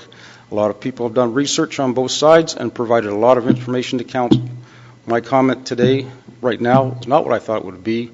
My comment is, why was the outset of this meeting suggested that there will be no more work by staff, and that regardless of what is said today, this thing will be deferred to some unknown date? I encourage council that there will be no better time, and you'll have no more input from either side and no more information and not a council to get this going. If you're going to go, because I don't think it's fair to either side if we sit for 6 more months wondering if this is going to start up again and where is it going. The next stage is the implementation stage. The first stage was identify if it's a heritage area and there's heritage attributes. I think there's no doubt that there's heritage attributes. The next stage is to discuss what the policies and bylaws would be, and they will be specific to the area as I understand it. If those aren't good bylaws, if they're not in our interest, the folks can then say no, yes, and you can cancel it and veto it then. But this is not the time to stop a study where $70,000 has been spent. A lot of people are actively involved and concerned, and it's at this point in time, you'll never have a better time to continue it, and in the next few months, learn what's going on, have staff and consultants answer every question raised, and do it. But the last thing you want to do at this point after all this time is stop and put it on the shelf and go on with other business, and tell staff to do the same. That's my comment. Thank you, Mr. Reynolds. Linda, put the next sheet up, please. Wayne Lyons.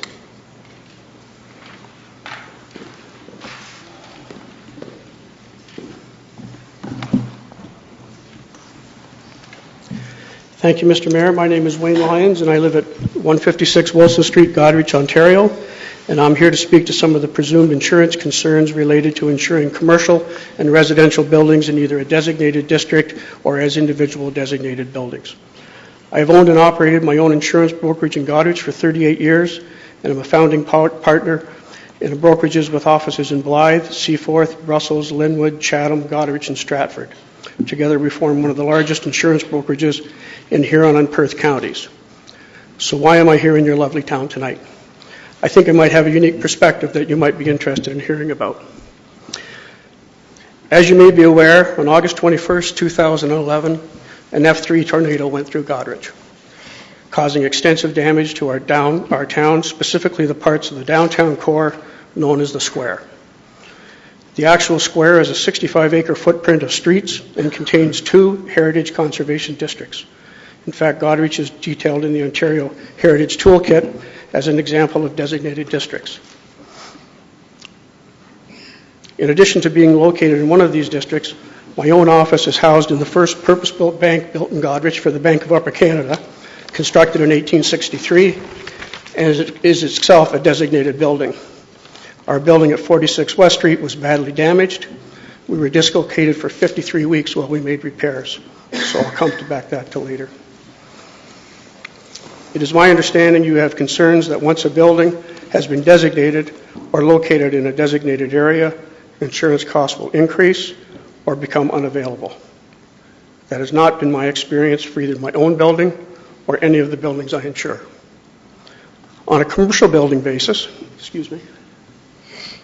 insurance rates are charged is expressed as a cost per $100 of coverage purchased.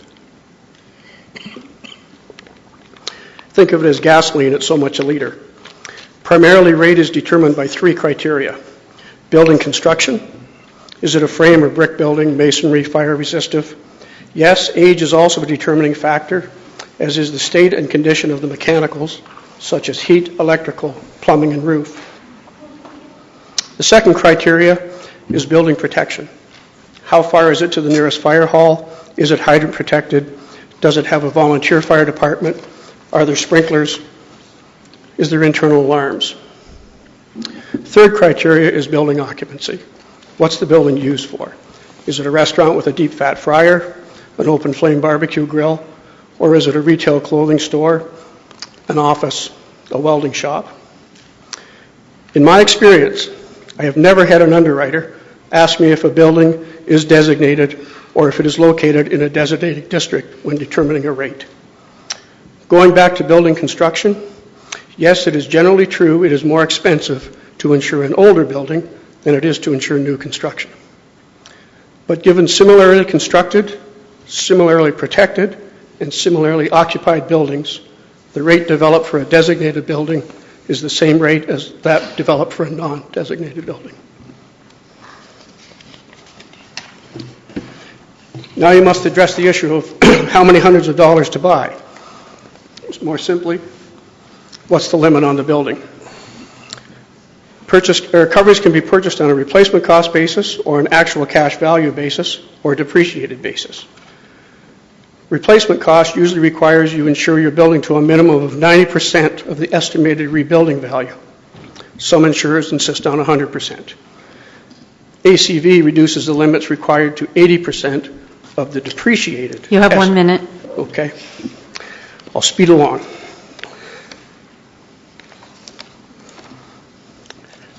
In my opinion, if you have an asset that generates significant rebuilding values, that value needs to be protected.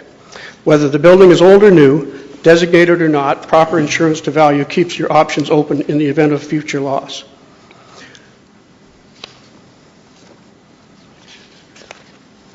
I'll come back to our experience.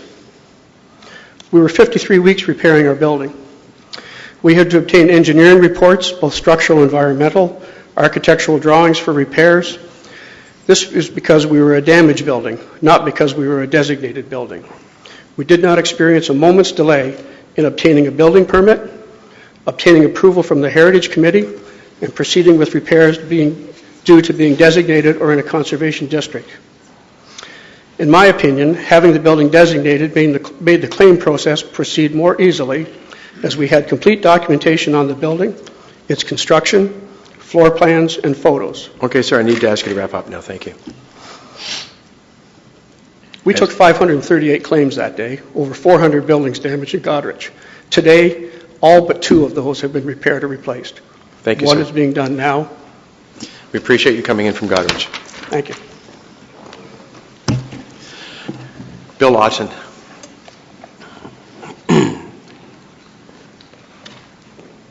Good evening, Mr. Mayor and councillors. My name is Bill Otten, and I live at 86 Wellington Street East. And I believe that the town has enough regulations and bylaws to ensure that the area maintains its present character. And I don't see the need for a heritage designation district. Thank you. Thank you, Mr. Otten. And Copeland. And then Lynn Knowles after that. Good evening, Mayor and Council. My name is Anna Croplin. I'm at 54 Harrison Avenue. I'm a resident of the southeast area, and a member of the registered ratepayers association that is called the Town Park Area Residents. We moved in for what the character represented, people who care about their history, heritage, and uniqueness that this heritage brings. The quality of life my family has experienced in this area has been valuable and upholds our personal family values. We knew what we were getting into when we bought a heritage home. We knew what the insurance would be like. We knew that we would have to do repairs over the years, but we still loved it because of the uniqueness, because of the people that made up our community. I'm here tonight to share with Council that we are in favor of the Heritage District designation. We believe that it will protect what my friends, families, and neighbors uphold. And I'd also like to put another hat on as a chair of the farmers market. With the farmers market being very strong in the area, we are very interested in the history, the heritage of the area, and the continuance of the character that makes it valuable. Thank you. Thank you very much, Ms. Croflin. Lynn Knowles and then Joel Stark.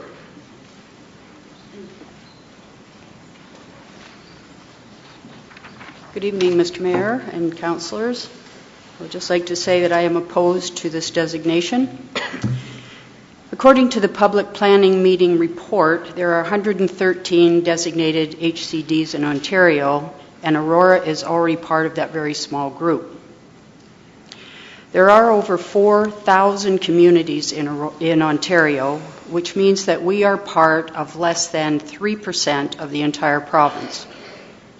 Now that Aurora is working toward its second HCD, I wonder who is going to manage the additional workload. There will be more heritage permit applications layered on top of the regular building permit process. If there is more work involved, there will be more cost to Aurora. According to the Public Planning Report, there are no heritage permit fees. I don't understand how the town will have someone reviewing and issuing approvals or possibly negotiate compliance with HCD bylaw and guidelines without increasing staff time and therefore costs. I do understand that the application is for a substantial renovation or reconstruction and that approval comes from council. I thought council was already overworked and may not appreciate having their workload increased. The town has to pay for these increased staff costs somehow, and there are only two choices. Increase property taxes across the whole town, or the applicants themselves will suffer fees to process requests for renovations or construction within the HCD. Since the report says the application is free, one can only assume that the town intends to raise taxes for everyone in Aurora to cover the increased costs of supervising the Southeast Quadrant HCD and any other sections of town they wish to designate. The only other comment that I have to make, the consultants reference studies done that say that the prices in an HCD stay the same or increase. It's difficult to assess the impact of designation on a particular area within a particular community.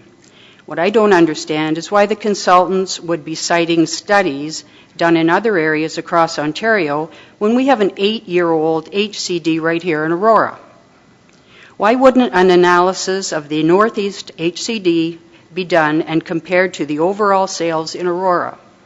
Aren't we concerned with our town and not some faraway places within the 3% of designated areas across the province?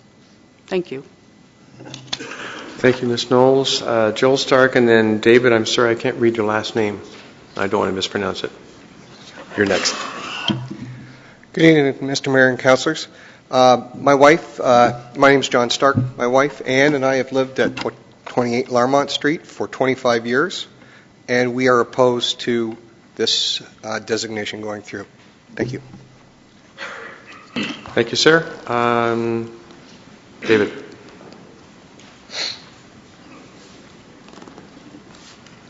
Good evening, Council all. My name is Dave Swaney. I live at 88 Wellington Street in Aurora.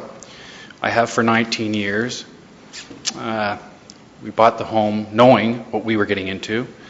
It's about 126 years old. I'll make it short and sweet. I believe there's a current process in place for those who wish to have a heritage designation. They're free to move and designate their own property. I am opposed to any further tax dollars being spent to move this to Phase 2. Let's just keep the status quo. Thanks. Thank you, sir. Daryl Moore. And Gary Templeton. Hello, Council. I'm Daryl Moore. I live at 37 Victoria Street. I have heard about the designation for a while, but that's okay. My first thought about it, of course, was the same as a lot of the people that object to it in terms of the libertarian aspect. You want to be able to control your own property. And I fully understand that, and I respect that point of view completely. I did go to their Ratepayers Association meeting a couple of weeks ago, but unfortunately I didn't get the clarity I was looking for there. Lots of information was brought up about insurance, but again, as John brought up a while ago, he talked about going to the insurance companies and asking them about getting one house done and then getting it done if it was designated. But he didn't make clear if it was designated under Part 4 or Part 5, and I think that's really important in that point. The following people that talked about insurance, I think that was a bit more helpful and made things a bit clearer. I don't think there's an issue with insurance. The other point that was brought up was housing prices, and I think everybody agrees that housing prices are pretty ambiguous. You can't really decide if housing prices are going to go up or down or sideways or what.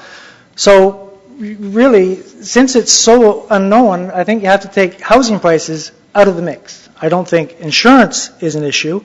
So what does that leave in terms of deciding whether to do it or not? I think the issue then becomes what value you have in your property and what value you have on the community.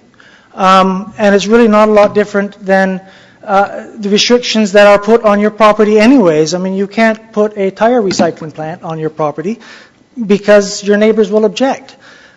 It's a similar sort of thing. Yes, the regulations are a bit more, but I don't think they are that onerous. And I think it's important to show that you're recognizing the value of your own property and of the property in your neighborhood.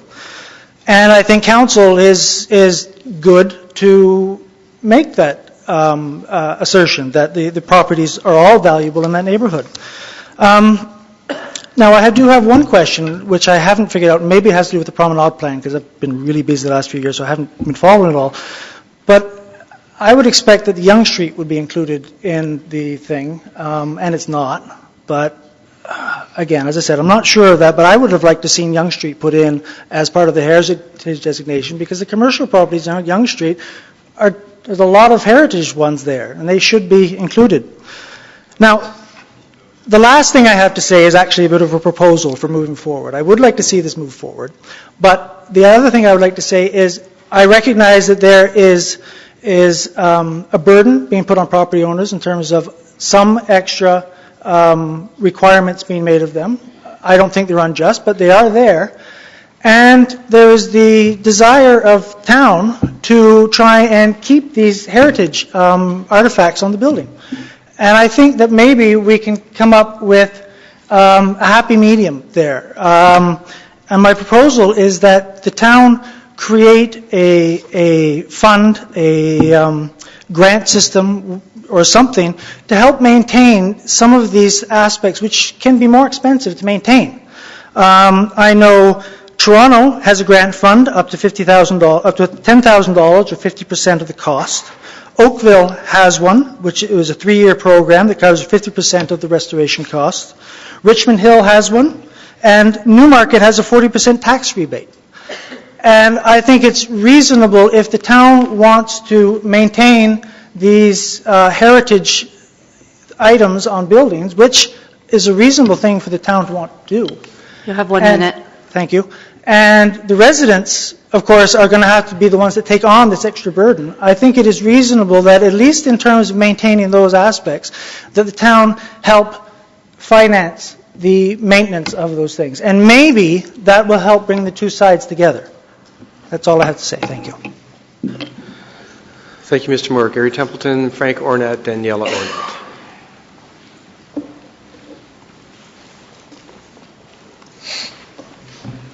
Thank you, Mr. Mayor and members of council. My name is Gary Templeton. I'm a long-time resident of Aurora in an old house, and I'm also a planning consultant, and I've been involved in a number of applications which have been involved with these heritage matters, in particular in the Northeast District. And I note on page 8 of the report that there is reference to a number of addresses, and several of those are projects that I've worked on and have involved the need to get a heritage permit.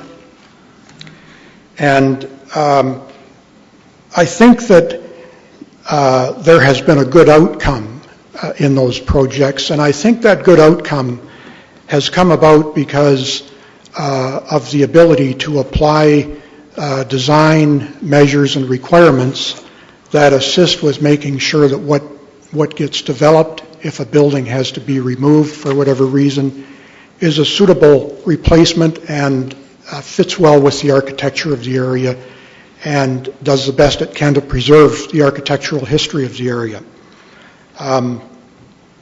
I cite as one example the entry on page 8, number 3, which is 15387. That was a house that when it was looked at structurally was found to be extremely deficient. It made no sense to try to preserve that building, but what replaced it, and it was demolished and replaced entirely, is a building that I think is well suited to the area. Similarly, the site plan approval for 32 Wellington Street, the old Sorme building, I'm pleased the way that design has turned out. And there again, I think without the tools that are provided by the heritage designation and heritage policies, I'm not so sure that those outcomes would be the same or be as good or fit in as well as they do. So I support the designation of the Heritage District, and I support thereafter the drafting of a district plan. And I think that those measures will provide Aurora Council with an important tool, and I think that tool can go a long way to preventing the progressive dilution of Aurora's architectural history. Thank you.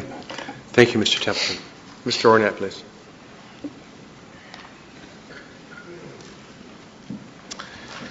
Good evening, Mr. Mayor, members of the board. My name is Frank Ornat, 41 Larmont Street. I wanted to make a couple comments with regards to the Conservation District Study fact sheet that was sent out. On page 2 of 2, third point down, the question here is asked, is it hard to get a heritage permit approved? In the comments, it says a total of 17 heritage permit applications were submitted, and it goes on to say all of these 17 heritage permits were approved. From my personal experience, I had to submit, when we started to build our house, I had to submit 3 separate revisions submitted to, at the time, Heritage Planner May. Working with the architects, designers, and the engineers, it cost us an additional $8,400 an expense to do those 3 revisions. I think once a homeowner has invested the time, the expense, and the research of submitting an application for a permit, I think they just give in. They don't have the time and maybe the resources to pull out, or they've already invested that much time and money. So out of those 17 applications that were approved, I'm sure there was many applications that were back and forth, as in my situation. One point that stuck out in my mind from the very first drawings that I had submitted, I worked closely with a designer who had a lot of experience with heritage buildings. And I like the way Mr. Bray said that you could trade your car in for a horse and buggy. And any day of the week, I would definitely trade my Ferrari in for 2 Clydesdales and a carriage. I would. My original drawing had a carriageway on the front of the house to get to the back to the garage where you wouldn't see the garage, and a carriageway, as Mr. Bray said, with a carriage. Now, in my time, I'm 35 years old. In my time, I've never seen a horse-drawn carriage anywhere unless it's maybe in Mennonite area. But, and that was actually not approved. That was actually my first revision, not allowed by May. And then I had to do 2 other revisions to make changes because she didn't want to see a carriageway. And when I had asked her, the heritage planner, May, why, she simply said, I didn't like it. She didn't like it. So I couldn't put my carriageway, and so I had to park the Ferrari in the garage. So the time that we had spent and the delays that were back and forth with these drawings created a big strain financially, psychologically, and we lost time definitely with seasonal work that required for construction. Further, when we bought our house, it was sitting on the market, it was sitting on the MLS for quite a while, and it was a power of sale. So when I had asked the listing agent why this house was on the market for quite a while, his first response was that this home had heritage interest. Not heritage designation, heritage interest. You have 1 minute. The way he explained it to me was the heritage interest was the first level of heritage involvement. So it was the entry level. Yet here's a house that sat on the market that nobody wanted to come close to for that fact. Once we started the construction and we broke ground, every car that drove by slowed down, with every third car coming to a complete stop to see what's going on. I think the residents need change, and I think the residents want to see change with their own ideas and have their own ability to make their choices. Thank you. Thank you, Mr. Ornett. Danielle Ornett, please. She's left, the baby. She had to go home. Okay, thank you, sir. Fareed Amaroon.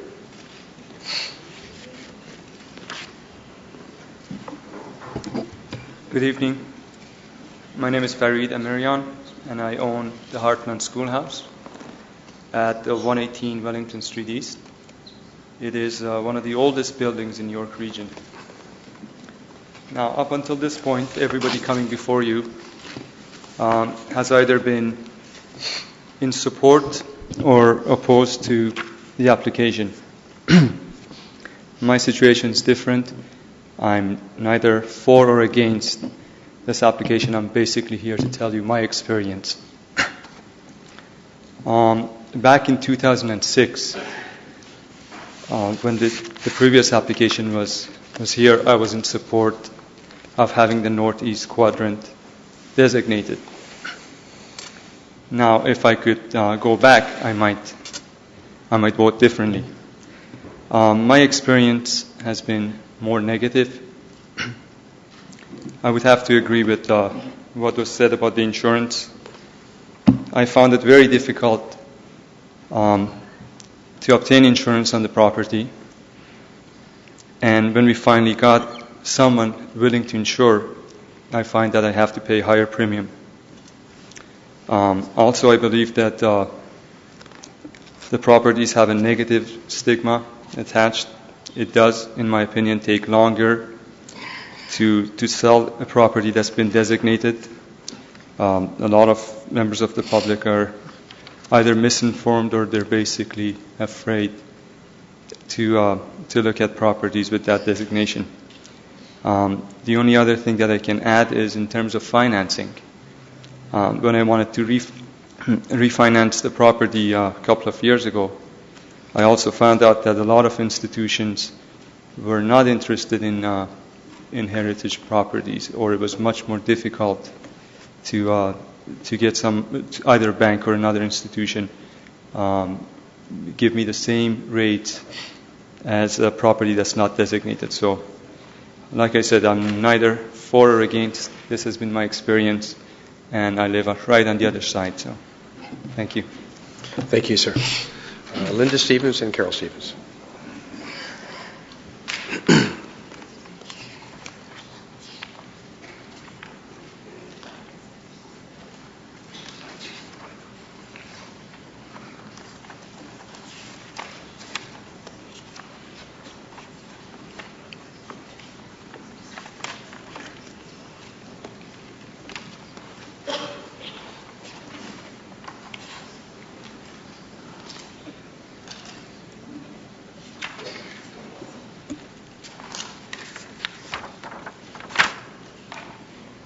My apologies. My mother's speaking after me, so I just wanted to get her over lined up. My name is Linda Stevens, and I live at 138 Wells Street.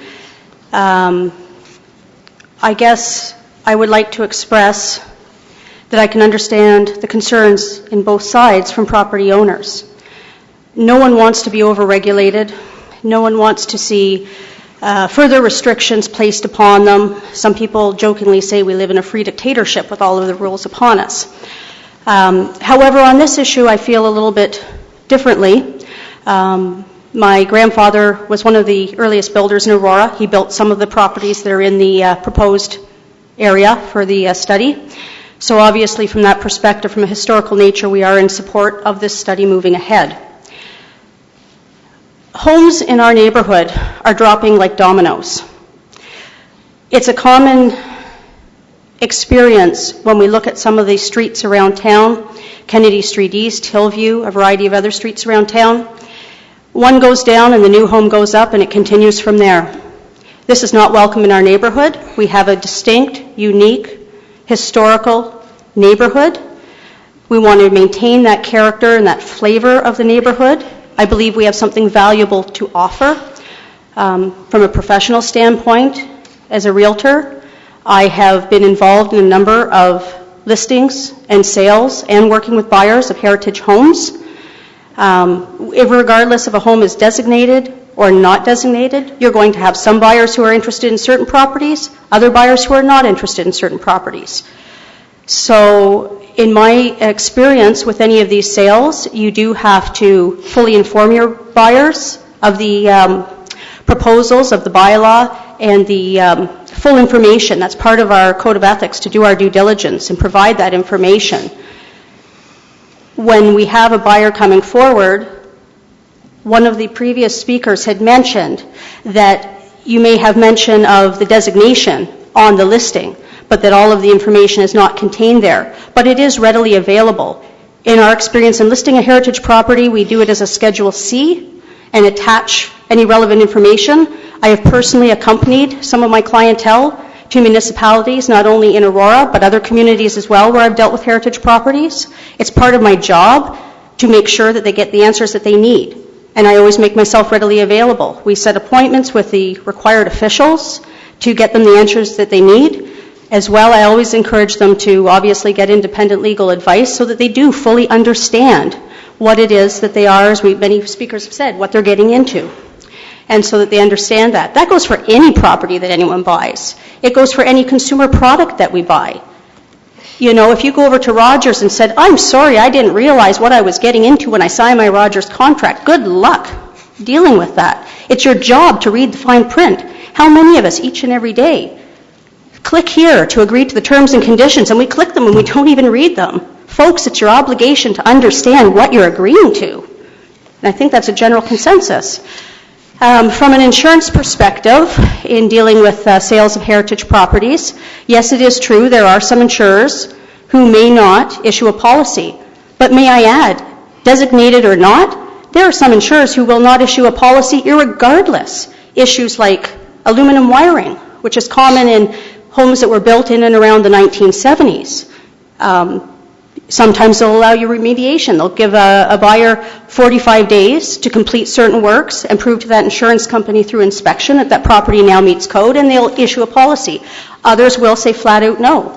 I've always dealt with that. I've always helped my clientele find insurance and also made sure that there was appropriate clauses. Thank you. So in keeping, I guess, in closing with this neighborhood, we also have an opportunity from an economic standpoint, be it grants to property owners, be it business ventures, step-in-time walking tours, which tours our town and stops and speaks about many of our historical and cultural buildings. People come from far and wide. They eat in our restaurants. They visit our stores. You know, those tours were packed last year. And when we look at downtown historic Unionville, when we look at Kingston, they have thriving business and economic benefits for the town and advantages for our owners as well. Thank you for your time. Thank you, Ms. Stevens. Carol Stevens. And Linda, can you slide that up or put the next sheet on?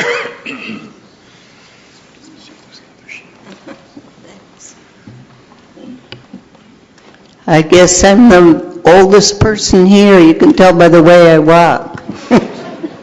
Anyway, I'm going to be brief too.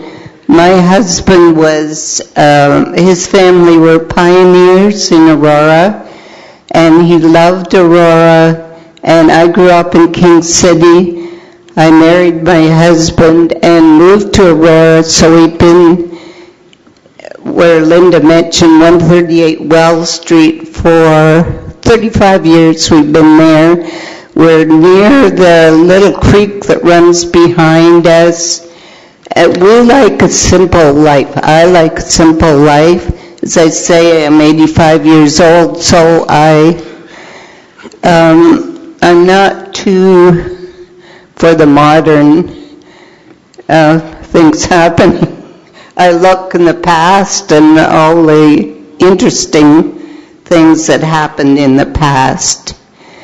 And I don't want to keep you, you've been here for quite some time, and I don't want to keep you any longer. So I'll just say enjoy the rest of the evening. I know I will. I've never spoken before a group of people before. Thank you so much. And I love you all.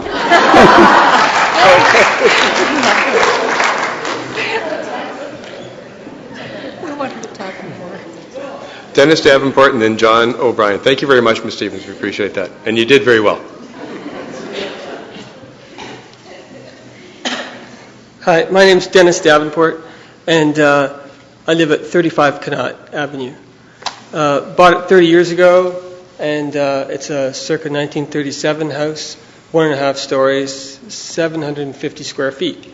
So over the years, we've completely upgraded the original structure, and we put a rear addition on. And most recently, we've restored our front veranda.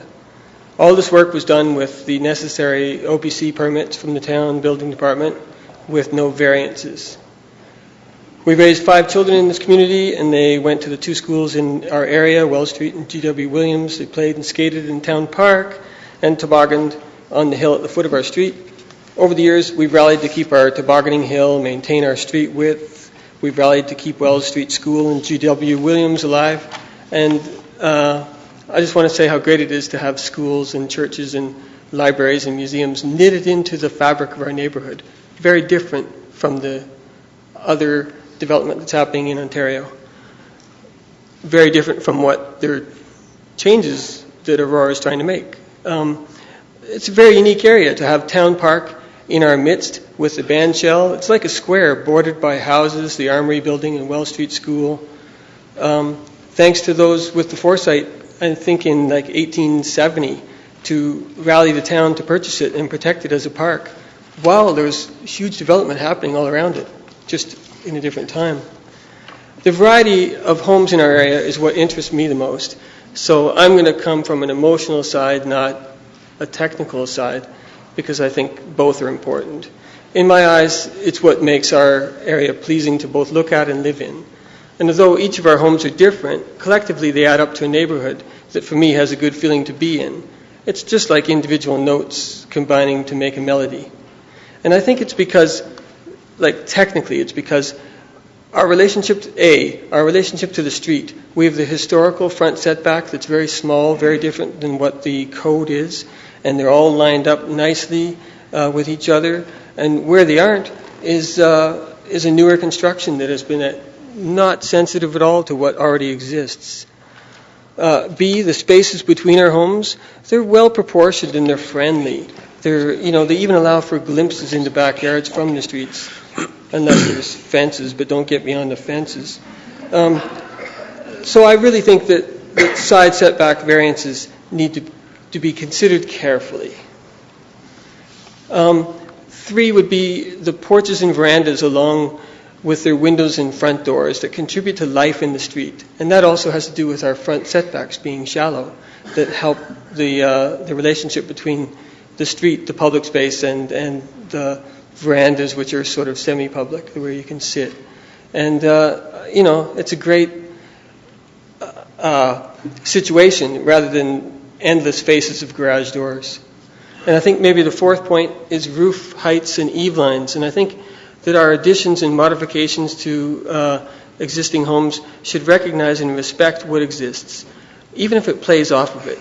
I think it feels good when the front doorway of a house, the entranceway, is scaled down to human, like our size, with porch roofs and carefully sized and placed windows before we go into the bigger house. That's a nice feeling. And conversely, I find it abrupt and not in keeping with our neighborhood when larger homes are built without this in mind and leave us confronted with a massive and overpowering street face. So when modifying or enlarging our homes here, I think it's imperative to work with what you have. You recognize that the existing, what it is, you strengthen it, and if you go bigger, you play off of the existing style with a sensitive blend between old and new. And all this can be done now, and I've done it with an addition that's twice the size. You have under a minute.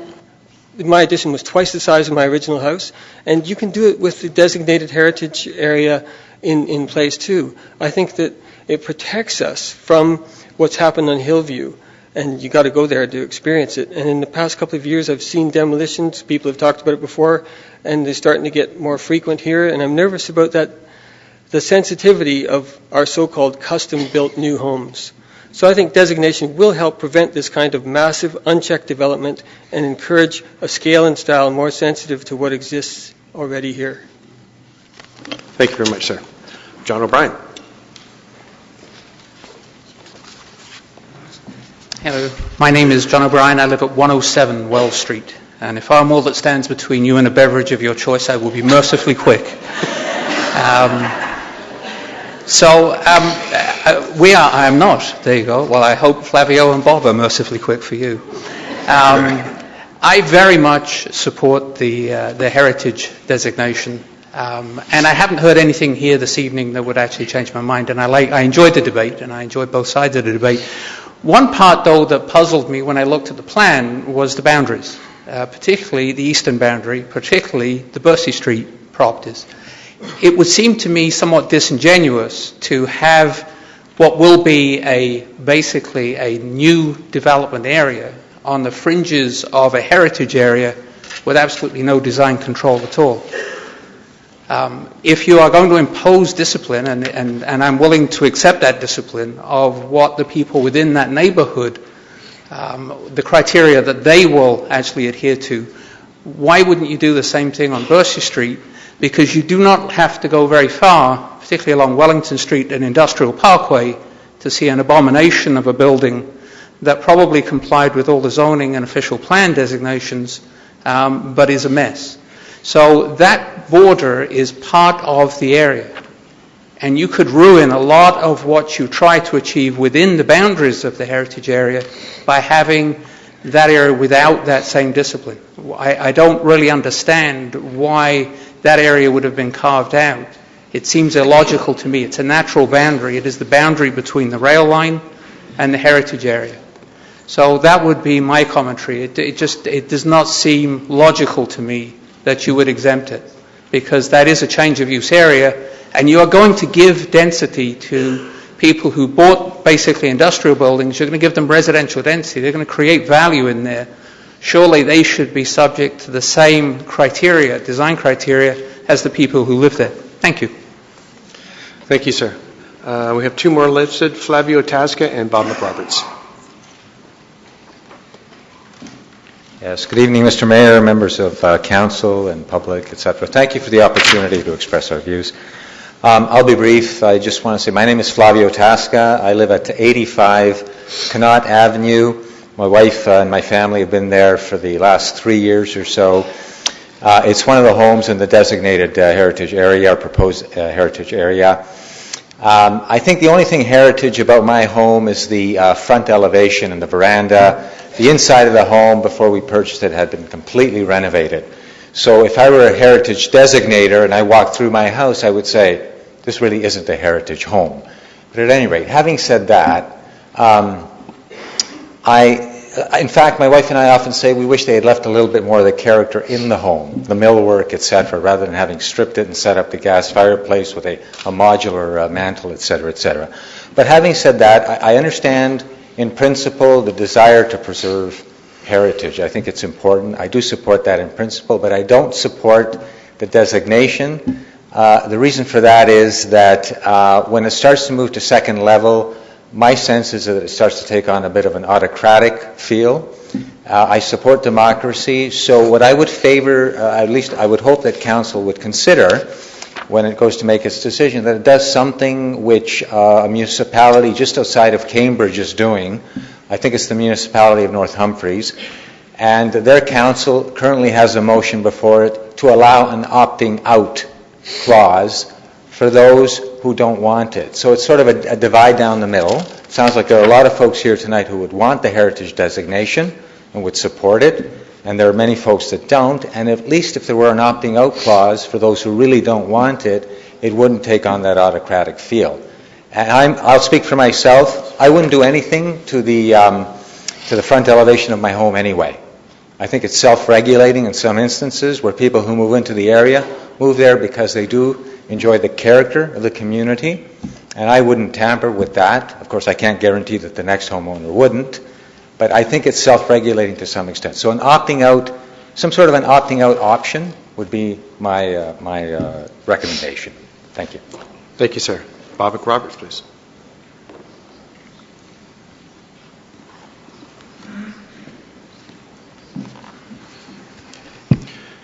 Mr. Mayor and Councillors, my name is Bob McRoberts. I live at 76 Catherine Avenue. I lived on Catherine Avenue for over 60 years. My home is in the northeast Old Aurora Heritage Conservation District. My house insurance premium dropped a year ago. It was because we had new plumbing installed to replace the 90-year-old pipes. I phoned my house insurance company yesterday. I asked if living in a heritage district had any, because I didn't know before, I asked if living in a heritage district had any effect on their clients' policies. I was told no, that such a designation had no bearing. The company is Johnson Insurance, the Ontario agent of Unifund Assurance. I stopped at the broker Link Insurance booth at our recent home show. I asked them the same question. They gave me the same answer. The Northeast Old Aurora Heritage Conservation District was formed 8 years ago in 2006. Mr. Mayor, I would ask you to do a quick survey and a tally of council members in answer to the following question. Over the past 4 years of your term, how many complaints have each of you received from the residents in the Northeast District due to the Heritage Conservation Guidelines? Whether you share the answer now or not, I would ask Council to think of that number in your deliberations. In closing, I support the study moving forward. Thank you, Mr. McRoberts. I appreciate that. Oh, just a second, please, Mary. Do we have anyone else who would like to speak for the first time? No one else has signed up. But yep, please.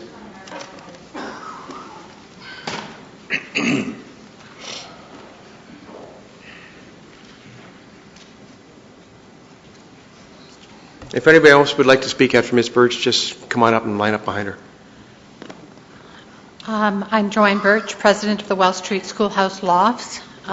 We came to Aurora and purchased 64 Wells Street.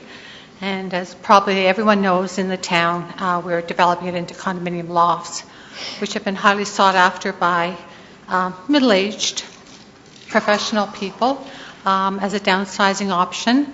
And they're embracing this because they enjoy the site of the school, but also the protection that the heritage designation on that particular building afforded it.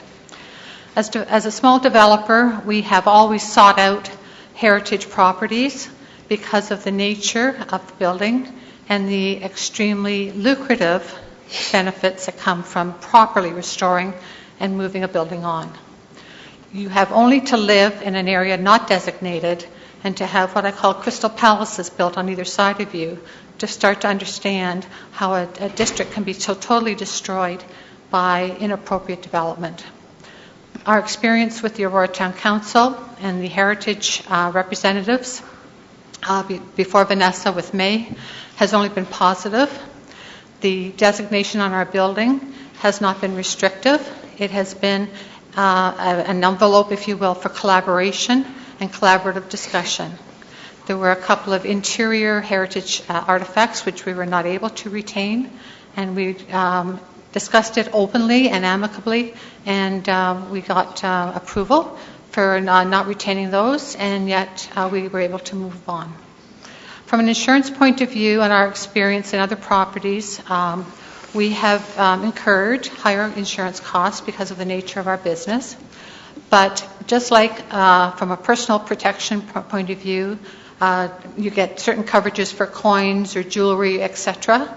You can schedule those and have those covered to whatever extent that you like, and that's your personal option. I am in support of the district discussion to continue on. Whether it ends up being a historical district or not, time will tell, and hopefully the neighborhood will amicably decide to keep it historical. Thank you. Thank you, Ms. Birch. Sir? If you could give us your name and address, please. Hi, my name is Roland Metz. I own 70 Wells Street in Aurora, which is south of the building that the previous speaker owns. Anyway, I believe the building was built somewhere around 1890 to 1910.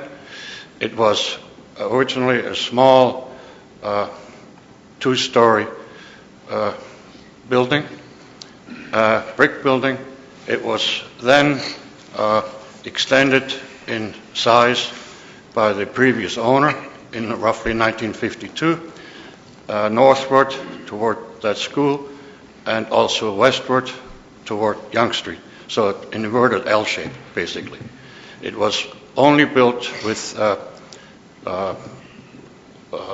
frame and stucco, and all the brickwork which was shown on the old building was actually just covered.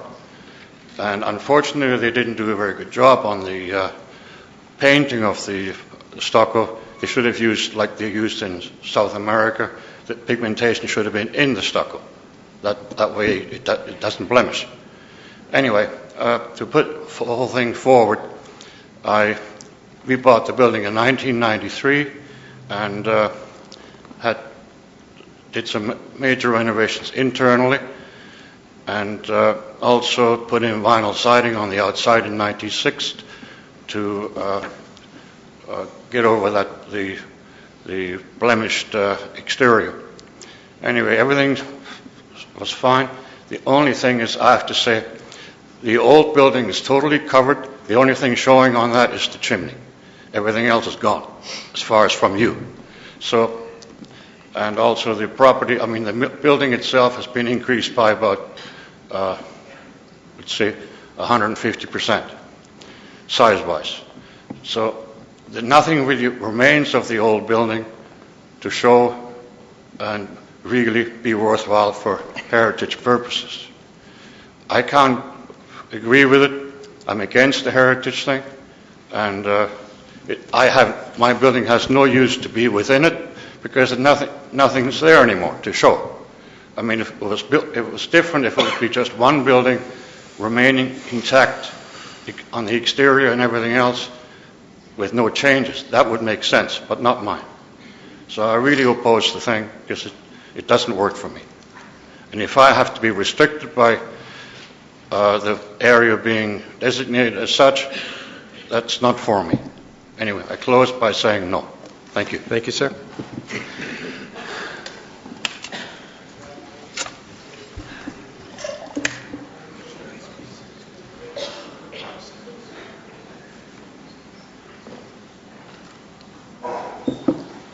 I'll sign the sheet later. Gordon Barnes, resident at 11 Catherine Avenue in the northeast quadrant. Prior to our decision to go for Heritage District, I went to the planning office in this town with a picture of another house on Catherine Avenue, and I had an overlay that I put on it and asked the director if I could build the house that was described by my overlay. He agreed that as long as my side setbacks were adequate, front and back setbacks were adequate, height restriction did not exceed the limit, and I said, they all fit. And this is the castle that I want to build with the parapets and the cannons at the top.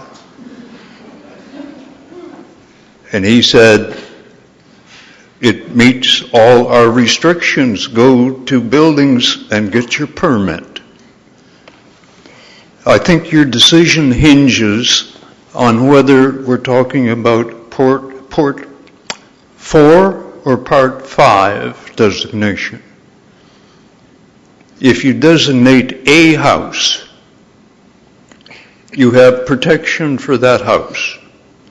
If you designate the district, you have protection for your house and the rest of the houses in the district. Thank you. Thank you, Mr. Barnes. Sharon. Good evening, Mayor, Council, members of the public. Thank you for being here tonight. Can you lift the microphone up just a bit? My name is Sharon Smythe. Good evening, Mayor, members of the public and Council. Thank you for your discussion tonight. It's been very interesting. I'm curious to see the boundaries for the designated area. Can that be changed? Because you talked earlier in the evening about this wide open spaces, the heritage, the character of our community. We have Williams High School, which is a large green space in the centre of town. That has not been included in the designated area. And we've already lost the Welsh Street School. Curious to see if that's possible, to include the boundaries a bit further, if the heritage goes through. Yeah, thank you. And I also referred to the fact that the houses that are being bought up for the larger homes being built, a lot of the smaller properties are being used for rental occasions. I think the town should address something regarding the renters in different properties, because there's more than one or two or three or four people rent inside smaller properties within our town. Okay, thank you. This on again? Any other speakers for the first time? Okay, hold on there, Ms. O'Reilly. Hold on. Just want to make sure that we're not cutting anybody off who would like to speak for the first time. Please, come on up.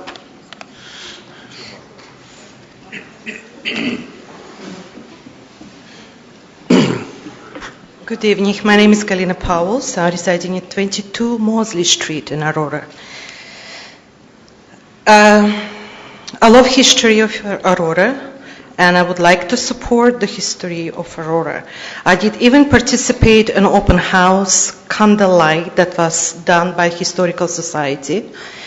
But after the research that I done, I also look and answer some questions that were raised in 2009 by Newmarket, Main Street, South area, and the answers that they get on their questions. And one of them says the same that you reflect. The significance of heritage conservation district extends beyond the district's historic buildings. To embrace the settings and surroundings for those buildings. Buildings are not historic covered under the district streets, landscapes, and views. It's all covered under the district and regulations. I have so much research done, I don't want to take too much time from you, but also I did research in the United States on the same problem. And then I see in New Orleans, it says that regarding the prices of the houses, the growth rates dropped by approximately 1/2 in the district after designation, and the other place after designation, the growth rate declined more than 50%. That's another point I want to approach. And I would like to conclude actually saying, no, not yet, sorry. Going back to the work by Robert Shipley, what I read and what I see, he said the reason for the strong market performance of properties within heritage districts, it's not strictly a function of designation itself, but has more to do with good maintenance and well-designated additions and modifications. I think in Aurora, people here in council and mayor are doing great work to do so. We don't need that extra restriction and extra whip behind our back. And in conclusion, I want to use words of Reverend John Ray Youngblood, who says, I'm not opposed to protecting the historic and majestic neighborhood where I have worked and lived, but I am opposed to additional and unnecessary landmark designation that will place undue financial constraints and burdens on people living in the area. I am against that. Thank you. Have a nice evening. Good evening. I'm Helen Stevenson, and when we talk about heritage, I'm 84 years old and have lived all that time in Aurora. Now, first of all, not this lady, but the lady before said extend the barriers to the school at Williams. Please do not. I live on Royal. I do not want this to be extended. We are against it. I'll take a petition if I have to. And then I have another question. 181 Center Street. I don't know who's on the committee, but I always thought heritage was property with a building on it. 181, the house that's there, was built by my father and is definitely not a heritage house. It is a Halliday prefab. So I don't know why it was classed as a heritage house. And I don't know if anybody can answer that. Would it be because of the gardens?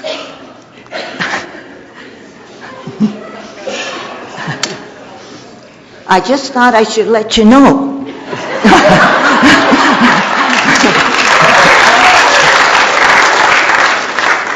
Thank you. So anyhow, I'm against it. Thank you very much. I'm not sure where prefabs fit in the whole designation process. I suspect the Ontario Heritage Trust doesn't either. Any other speakers for the first time? Don't be shy, you're doing well. Hi there. My name is Sunshine Matheson Davies, and I live at 51 Metcalf Street. We moved in 2007 after our house had been rebuilt. We have our original rubble foundation and floors that allow the kids to roll the balls without pushing them, depending on the season. Whether I'm for or against, I don't want to get into it. I just think that we need to remember that we are our own tight little community in southeast Aurora, and I think that regardless for or against, I hope that everyone can remember that we are one, and it should not stop us from waving or petting dogs in the morning, because I certainly won't, whether I know what side or what. So I just wanted to sort of throw that out there, and I think we should all remember that. Thank you. Thank you.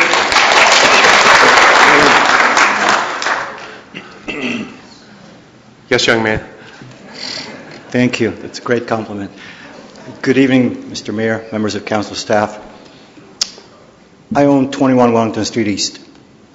About 10 years ago, I did a massive renovation on that property with the assistance of town and staff. The interior of that building is completely changed. The exterior was preserved as much as possible. It was a very difficult process at that time. I can only imagine the hoops I would have to jump through if the whole area was designated as a heritage district. Having said that, I've lived in Aurora for some 26 years. One of the things that has attracted me here is the heritage of this community. What I have failed to hear from my years on council, my years of observing you after I left council, is any ideas being put forward how to find an accommodating ground that's somewhere in between, where we respect those of us who are here and our efforts to build on this community and keep it relatively in good standing while allowing some progress to occur. Most of us here who are not developers would probably think that it's wrong to build monster homes in our established neighborhoods where the lots are truly premium, not what current builders deem premium lots of 40-foot frontages. The district that you're talking about, most of these homes have large frontages. They're very deep.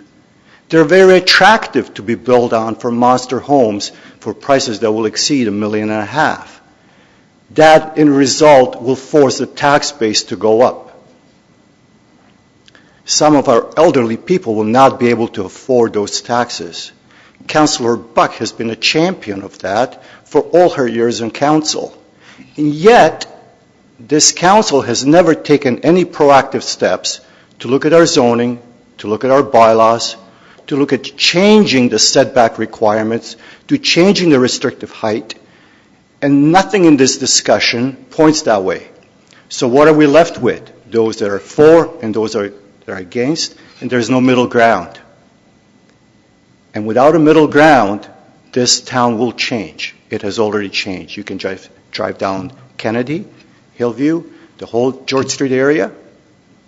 What's north of the tracks, east of the tracks, it's brand new. You wouldn't recognize that as being part of Aurora.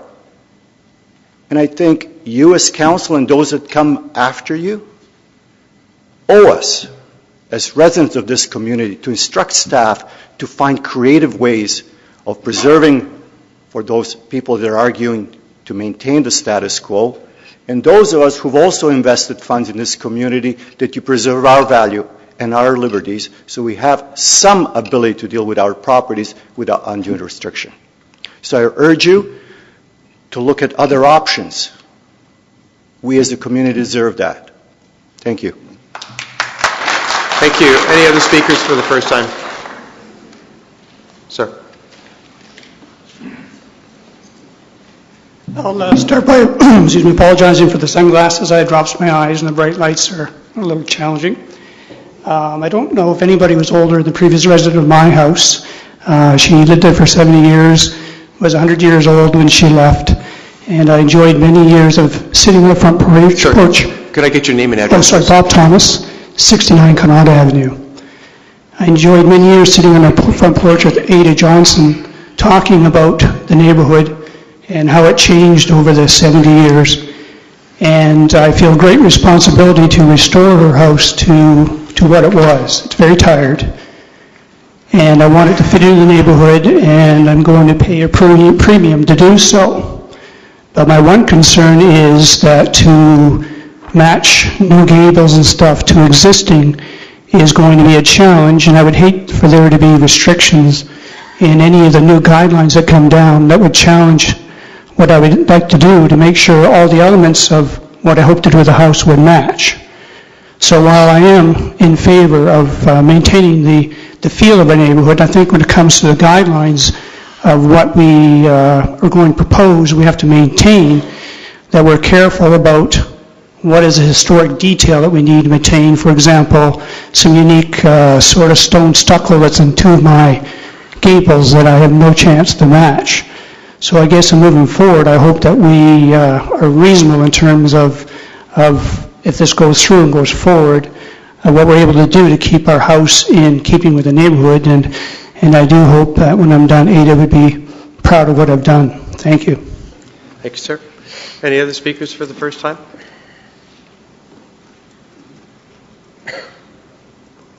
Anybody? All righty. I've got, before I go back for a second time, just wanted to see if I could get some comments from either our staff or from the consultants. There's a number of points that have been raised which really require a lot of technical input and I don't think can be addressed tonight. But there's questions like boundaries. So if we could maybe have a bit of an answer on the boundaries. An opt-out clause, I think Mr. Ramuno, you might be able to speak to that quickly.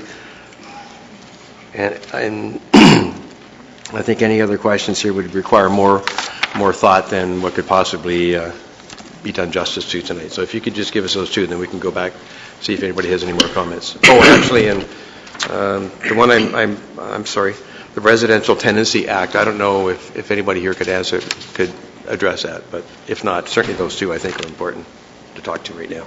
Certainly, through you, Mr. Mayor. And with respect to the boundaries, and Mr. Bray could add and further clarify. Again, the study boundary that we've presented to in the report is not fixed, and as was mentioned earlier on, if we proceed to phase 2, there is always an opportunity for council to make changes to that boundary. It could grow, it could decrease, and so it's currently not fixed. We're working with a study boundary that dates back to back to 2007 when the first pre-consultation meeting was held, and it was further endorsed back in 2011 when we proceeded with the current study. With respect to the opting out clause, I mean that's an option that we can certainly consider.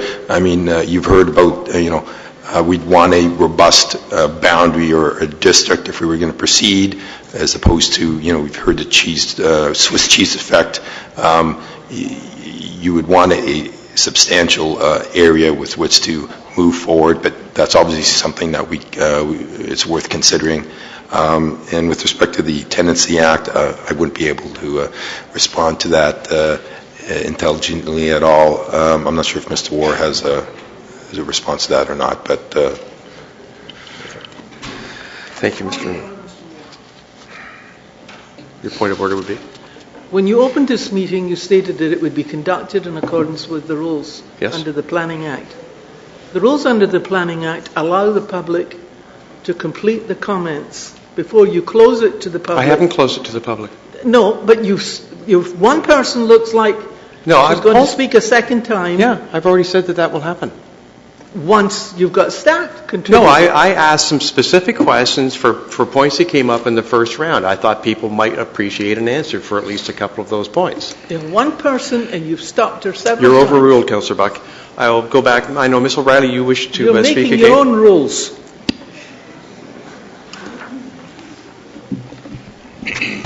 Thank you, Mr. Mayor and Council. This is my second time, and I will make it short. I just wanted to let Council know that we have registered, thanks to Patty Tomo, our ratepayers. We registered it late due to the fact that people kept joining. I think as of yesterday, we had over 75 people who joined our Ratepayers Association. I also wanted to just restate as well that we have over 110 signed petitions of property owners. That's 110 property owners who do not wish to go forward with this designation. Thank you very much. Thank you, Ms. O'Reilly. Are there any other speakers for a second time? Anybody would like to come forward, sir? Yes. And if you could give us your name again, please. Glenn Hefner. I have a question. If your counsel, your legal counsel, can comment on an email that I sent to Vanessa Hicks, specifically in relation to the Residential Tenancies Act, which you brought up. I think it would probably be more appropriate for Mr. Marr to take that offline with you and address that directly with you, and then we'll put that I in. sent an email. Could I send it to you? Okay, great. Okay. Thank you so much. Thank you. It's an important issue, but I think it's probably more effective if Mr. Marr takes it offline with you. Would anybody else like to speak for the second time? Just come on up. John Friedbacher, 23 Mosley. I just wanted to address mainly the issue of designation, actually, and the bylaws. My understanding, I might be wrong, but I do have a Town of Aurora registration properties cultural heritage interest as a result of the northeast quadrant being designated. All of Catherine Street has a Part 5 designation. Okay, so that means that they are restricted to the bylaws of the town plan, which is 218 pages long, has 60 pages of guidelines and restrictions, and I don't know if they were aware of what they signed up for. We've been told that the northeast quadrant is different, or the southeast quadrant is different than the northeast. I accept that. I would hope so. But I would like to think, too, that if the northeast has 60 pages, the southeast could have 30, 15, 10, and these are all the word guidelines, but they're restrictions in what you can do with your own property. I am adamant against the fact that I do not want more bureaucracy handled by faceless people that basically change from time to time, and they can decide what I do with my property. So I'm very much against someone else controlling what I can do. Now, there are people who are very interested. I like heritage, don't get me wrong. And there are many people who are for it here, and I think the number was like 54. I welcome them to self-designate. That will protect your home, your heritage, to a great deal. And if there are more people that are interested in self-designating, you'll overwhelm us. But right now we have, we have 116 homes or properties, not individuals, homes that are against this, primarily because of the fact they don't want controls put in on their properties. To answer, and as I said, Section 4, somebody was asking about Section 4 and 5. There's virtually no difference with regards to the insurance companies. I'm just responding to that question. And I have 4 emails here and written notices from Wabanesa, Cooperators, Economical, State Farm, with the restrictions on what's available insurance-wise once a property is designated. It's the bylaws. It's not the name heritage, it's the bylaws. Insurance companies do not wish to look at bylaws. They write a contract with you, they know their limit of liability, but as soon as bylaws are designated, it changes the ballgame. And I would challenge the people in the Northeast Quadrant. Some have said, came up to me and said, my insurance didn't change, or it went down. I said, that's interesting. Does your insurance company know you're designated, that you have a Section 5 on your property? No. Oh. So again, there's a lot of misinformation, misunderstanding. They need to get this clarified. So I submit to Town 4 insurance companies. Here you go. And by the way, those 4 are directly answered to an email that went around by the Hello Town Park area residents. And those companies were Wabanesa, Economical, State Farm. You have 1 minute. So again, a lot of confusion on insurance. So I think people need to look a little harder, because we got it in writing. You say there's 3,000 brokers. Those 3,000 brokers, I won't even care to guess, they don't represent 3,000 companies. They represent 30, 40, 50. And then check how many of those will actually give you the guaranteed replacement. So in closing here, What have I got? 30 seconds. Again, designate your property if you wish, but don't force your wishes on me. If I came along and said, I'd like to pass a bill that says you can't designate, I think you'd be pretty upset. So again, 116 against, 54 for, and I'm against. Thank you, sir. Any other speakers? Mr. Moore, your name and address again, please. Darryl Moore, 37 Victoria Street. I'd just like to ask the previous speaker, when you talked to those insurance companies, did you specify section Part 4 or Part 5? So, hold on. We're not going to get into a back and forth. Okay, that's you fine. two can have that discussion. That's fine. I think that's a significant thing, and he hasn't made that clear, even when I mentioned it last time. I'd also like to say that Wawanesa is my insurance company, and I would say, given from what one of the previous ones said, they're not one of the enlightened insurance companies, because 10 years ago or so, I got one of those wonderful little plaques. It says the Willis House, and I put it on the front of my house.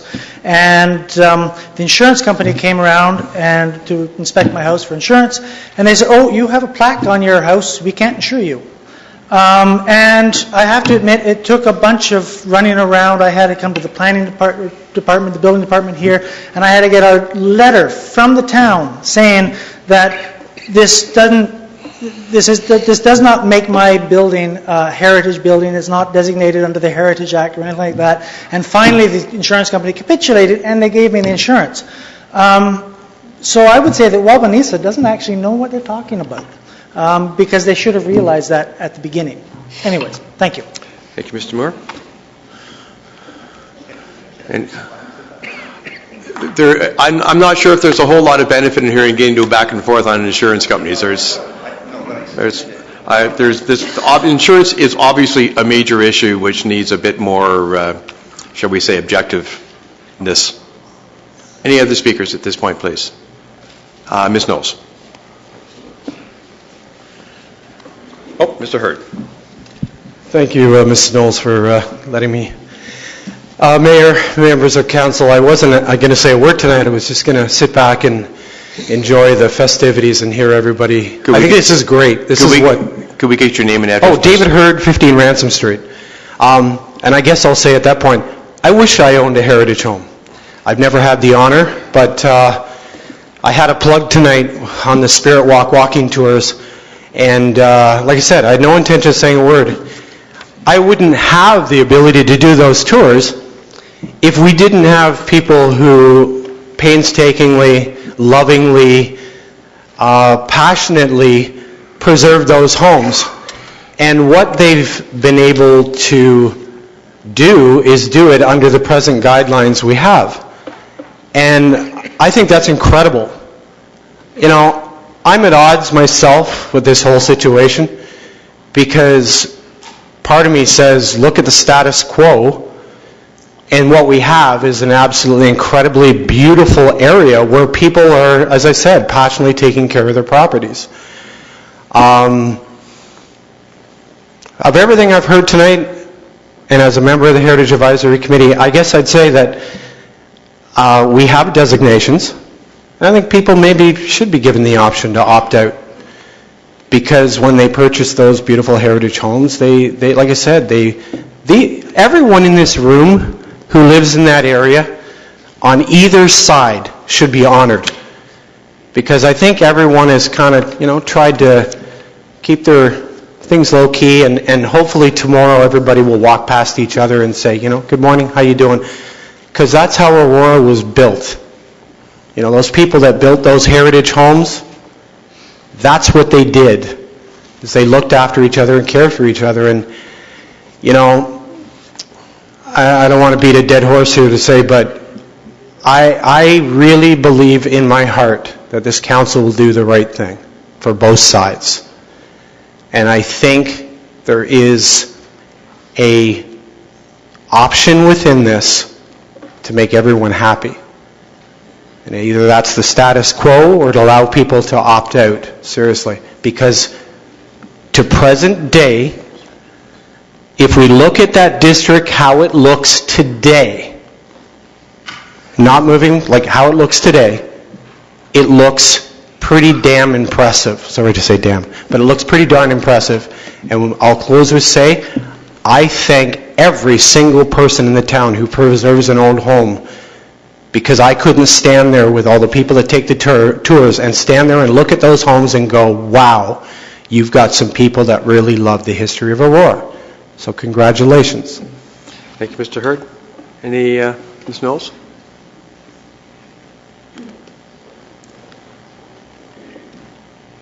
Mr. Mayor, Council, I own a heritage home on Victoria Street. Thank you. Sorry. I'm proud of it. We've renovated it. We've lived in it, loved it, and I love the neighborhood.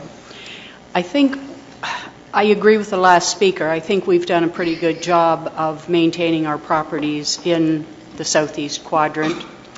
I just find it offensive that somebody thinks that I need to have guidelines about how to keep my property looking the way it should. Some people do, but I don't. I think I'm just going to refer to a note that I had made to myself. Excuse me. From everything I've heard tonight, it seems that the biggest complaint is that the people who are pro-designation are afraid that there's going to be monster homes built in the area. And I don't think any of us who own properties in the southeast quadrant really are looking forward to that. But I'm wondering if the size of properties and the architectural design cannot be controlled through zoning.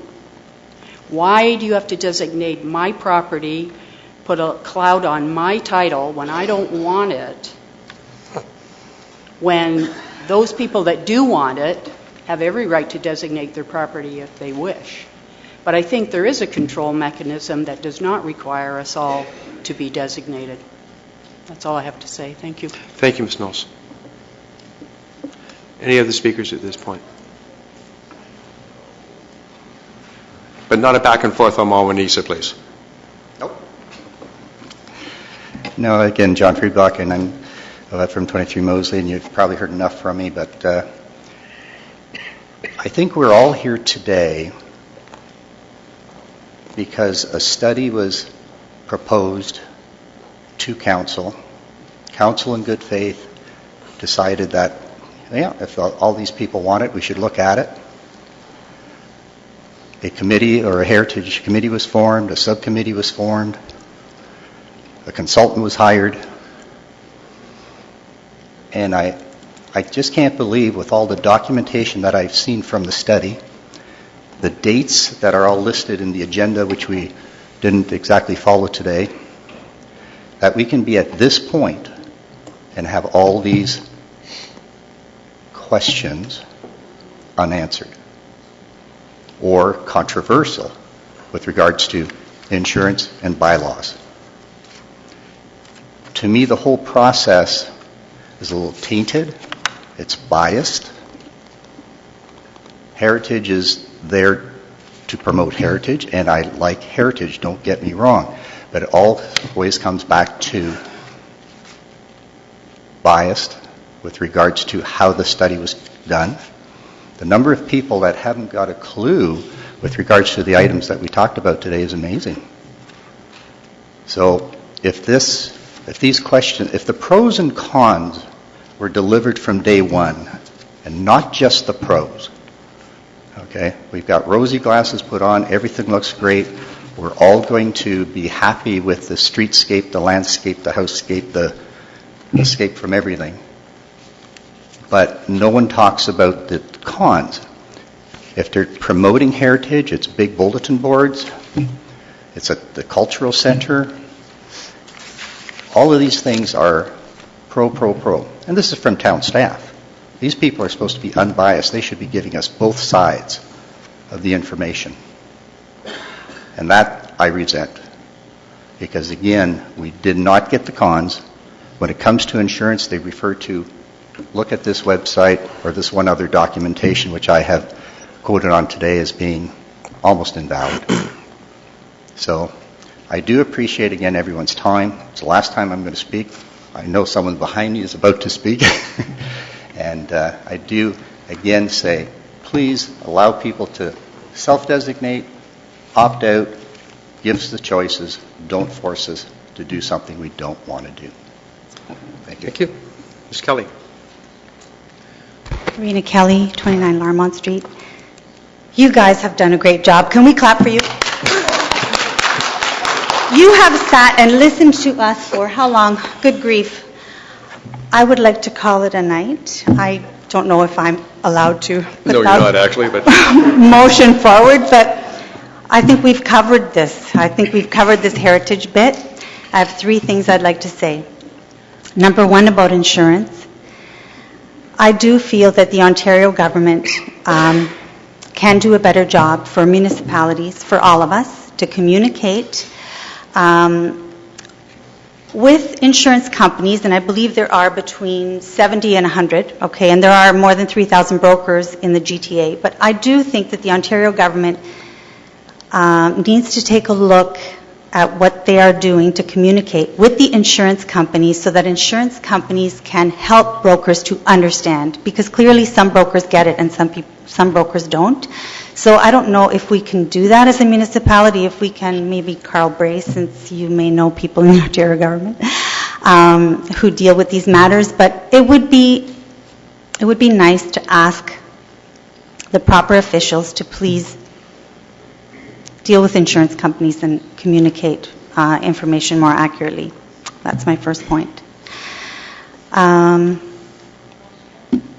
Second, we're all exhausted. If there's anything else that we absolutely need to talk about, otherwise I'm pretty sure we've covered it. If we can find a way to retain the character of our neighborhood, if we can find a way to agree as a community without having 2 sides, I would be delighted. I don't like the rift that this has caused. That was not the intention when we started out. We are mostly concerned about abandoned and neglected properties. Mr. Hurd so eloquently talked about properties that are well preserved. Those, of course, are not the issue. The issue is when a property is abandoned or neglected, who's going to come in and what are they going to do? That's the issue. So if we don't have designation, and if we do have a guarantee from the town officials that they will deal with properties so that when they're built, they will retain the character, then that's wonderful. Have a good night, everybody. Thank you. Thank you, Ms. Kelly. Any other speakers? Going once, going twice. I'm going to close the public portion of the meeting. Thank you very much. You've done a great job. It's an emotional issue, and I appreciate it. We're still here for a few more minutes. We've got some more discussions to go on, so we would appreciate you, if possible, staying and listening to that. Councillors, any comments for either Mr. Ramuno or our consultants or Ms. Hicks with respect to just the overall presentation, the comments before we put the motion on the floor? If there's any comments around that. Councillor Buck.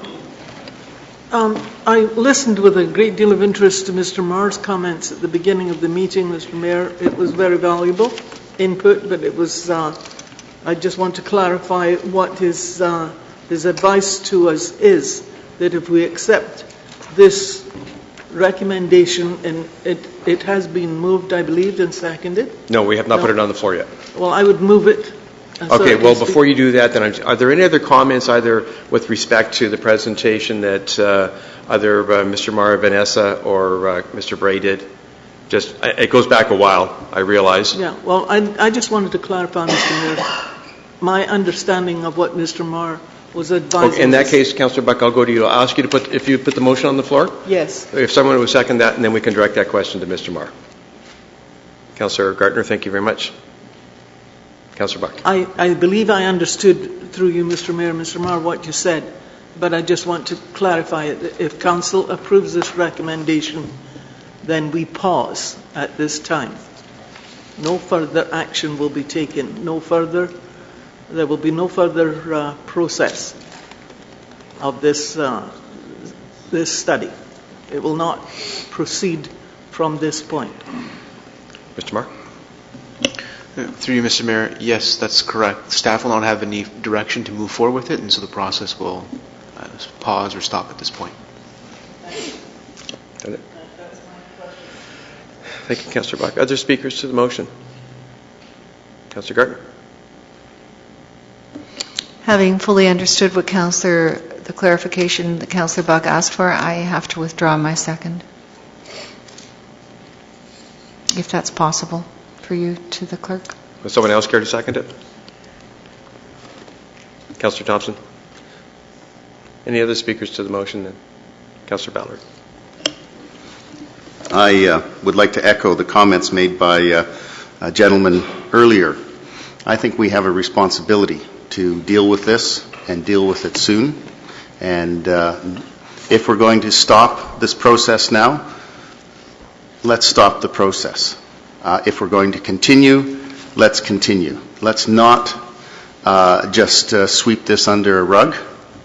Let's make a decision.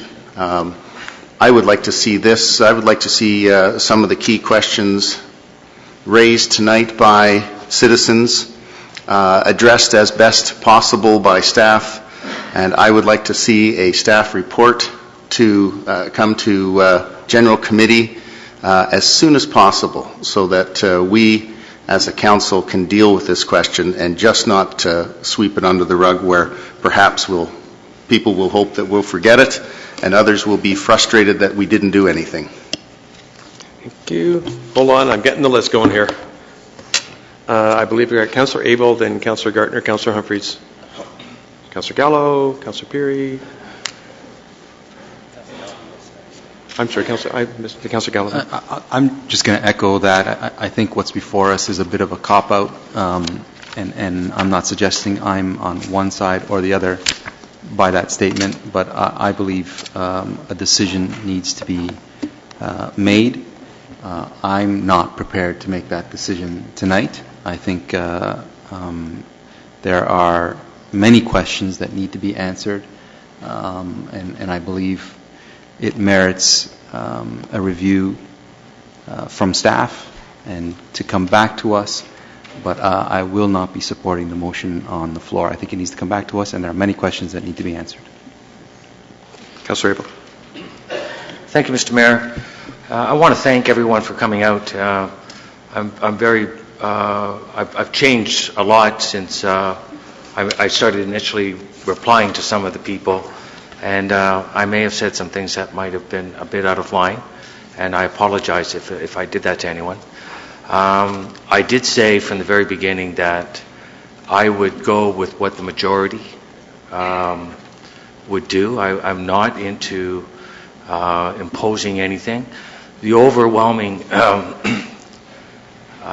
in my mind, consideration is the bureaucracy, and that is on title, and that is on getting building permits. Whether we go ahead with this designation or not, what I hear is when you do have it, and it doesn't matter where you are, when you get into a municipal office to ask for things, it can be back and forth and take a long time.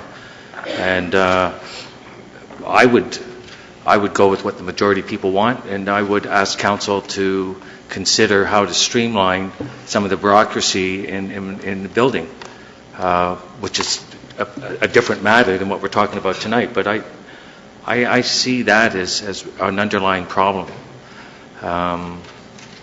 So I'm interested in making a decision. Putting it on pause, I don't think is going to do anything. I think it's just going to create the same arguments that were so eloquently spoken tonight. There was one gentleman on Connaught with his family I thought was really touching on the buildings. But I also go with some of the other comments that we've done an excellent job to date. And I think with this conversation that anyone that does come in new, and there will be turnover of buildings, there's no doubt about it. There is going to be a lot of people trying to, and a council, saying, whatever you do, just make it conform, and let's not get into a situation where you're going to try to do something drastic and go to an OMB and try and get that done. So, this has been going long enough, in my opinion. I'm prepared to make a decision tonight. Councillor Gartner, Councillor Humphreys, Councillor Perry. Thank you. I agree with what Councillor Ballard and Councillor Gallo said. I think it would be a complete cop-out just to let this die here with this motion. If the two councillors would like to make an amendment to that, if not, I will. I believe it needs, everything that we've heard needs to go back to staff, and we have to get more complete, more accurate facts and answers to the questions from the residents. Councillor Humphreys, Councillor Humphreys, Councillor Perry. Thank you, Mr. Mayor. First of all, I want to thank everyone for coming out tonight. I didn't hear anyone say that they were against the heritage. Everyone loves where they live and loves their property, honors them, respects it, and I love that. And we're all, honored that you're here and representing the passion that you believe in for where you live. It's your community. It's our community. We love it. I do believe, though, we need to come back. I did not have an intention tonight to pause this initiative. It needs to go back to staff to address all the comments and concerns as was suggested. I also heard a lot of options brought out by the residents and also consideration on boundaries. So I think there's a lot of work that can be done based on the comments put forth tonight and come back to either another planning meeting or a general committee with the information and options that I think we heard earlier from everyone, that they want, that something needs to be brought forward that will make everyone comfortable and feel good about what's going to happen moving forward. And I'm looking forward to that. I think we can do that. I think there's a lot of opportunity to make suggestions as an opt-out process if there's such a thing, investigate what's happening in North Humphreys, which I thought was really cool. And yeah, I think it's very cool. And also the boundary consideration. I think there's a lot there that we can work on as well. So I'm looking forward to staff coming back, and if there's going to be a suggestion made forward to do that, then let's do it. Councillor Perry. Thank you, Mr. Mayor. I find it a little bit funny that we're all saying we don't want to pause, but we don't want to deal with it tonight because we need to pause because, there's information that was brought to us tonight. And so I can't wait to read the information that was dropped off to our clerk's department, our committee secretary, so that we can read it, go through it. I think a pause is very much needed, but that's to go over all the information for staff to take the time to write a report. I know there's a motion coming. Currently, we've got meetings on June 10th and June 24th. I think a month's time is probably a good amount of time because I anticipate there's going to be a lot of research done by staff to come back to us. So, Councillor Ballard, Councillor Gallo, if you guys are interested in June 10th, I think that's a time that I think makes sense. If someone, well, at this point, then is someone wanting to put the alternative, which is found on page 12 of our agenda, on the floor as an amendment, which is to direct staff to report back on these issues? Does someone want to do that? Councillor Ballard? Actually, I want to make sure that whatever is reported back to a GC. Is that what staff have in mind with alternative number one? Planning. Through you, Mr. Mayor. Public planning. Well, the alternative that's listed in the in Mr. Ramuno's report on page 12 is to report back to a public planning meeting. Hold on, I'm answering. There's a motion on the floor, duly moved and seconded. And we're talking about an amendment. And we're talking about an amendment. Councillor Buck, we're talking about an amendment. Well, if someone wanted to make that as an... Councillor Buck, please. Councillor Ballard has the floor. I was going to make an amendment that staff address matters raised by the community in the report, in a report to be presented to a future, and I had wanted a general committee meeting so that we could, as a council, have a chance to discuss this, debate this with staff present. I understand the alternative is to bring it back to public planning, but I suspect we would be probably 4 more hours of hearing from the public, and I would rather do that outside of a meeting here, unless there's... Okay, well, let me finish it then. That's a good point, Councillor Buck. That staff, my amendment is as follows. This follows as a final paragraph, that staff address matters raised by the community tonight in a report to be presented to a future general committee meeting. Is there a second for that? Councillor Gardner. Comments or questions on the amendment? Councillor Perry. I think we need a time frame set. Otherwise, it's open-ended, just as open-ended as this is in front of us. I think first meeting cycle in June still makes sense. Councillor Buck. Speaking against the amendment, Mr. Mayor, I'd like to draw your attention to 40 pages submitted to Council here tonight. The availability of the consultant here tonight. The input from the town solicitor here tonight, advising us how to proceed. The enormous participation, to their credit, of the people of the area that we're discussing.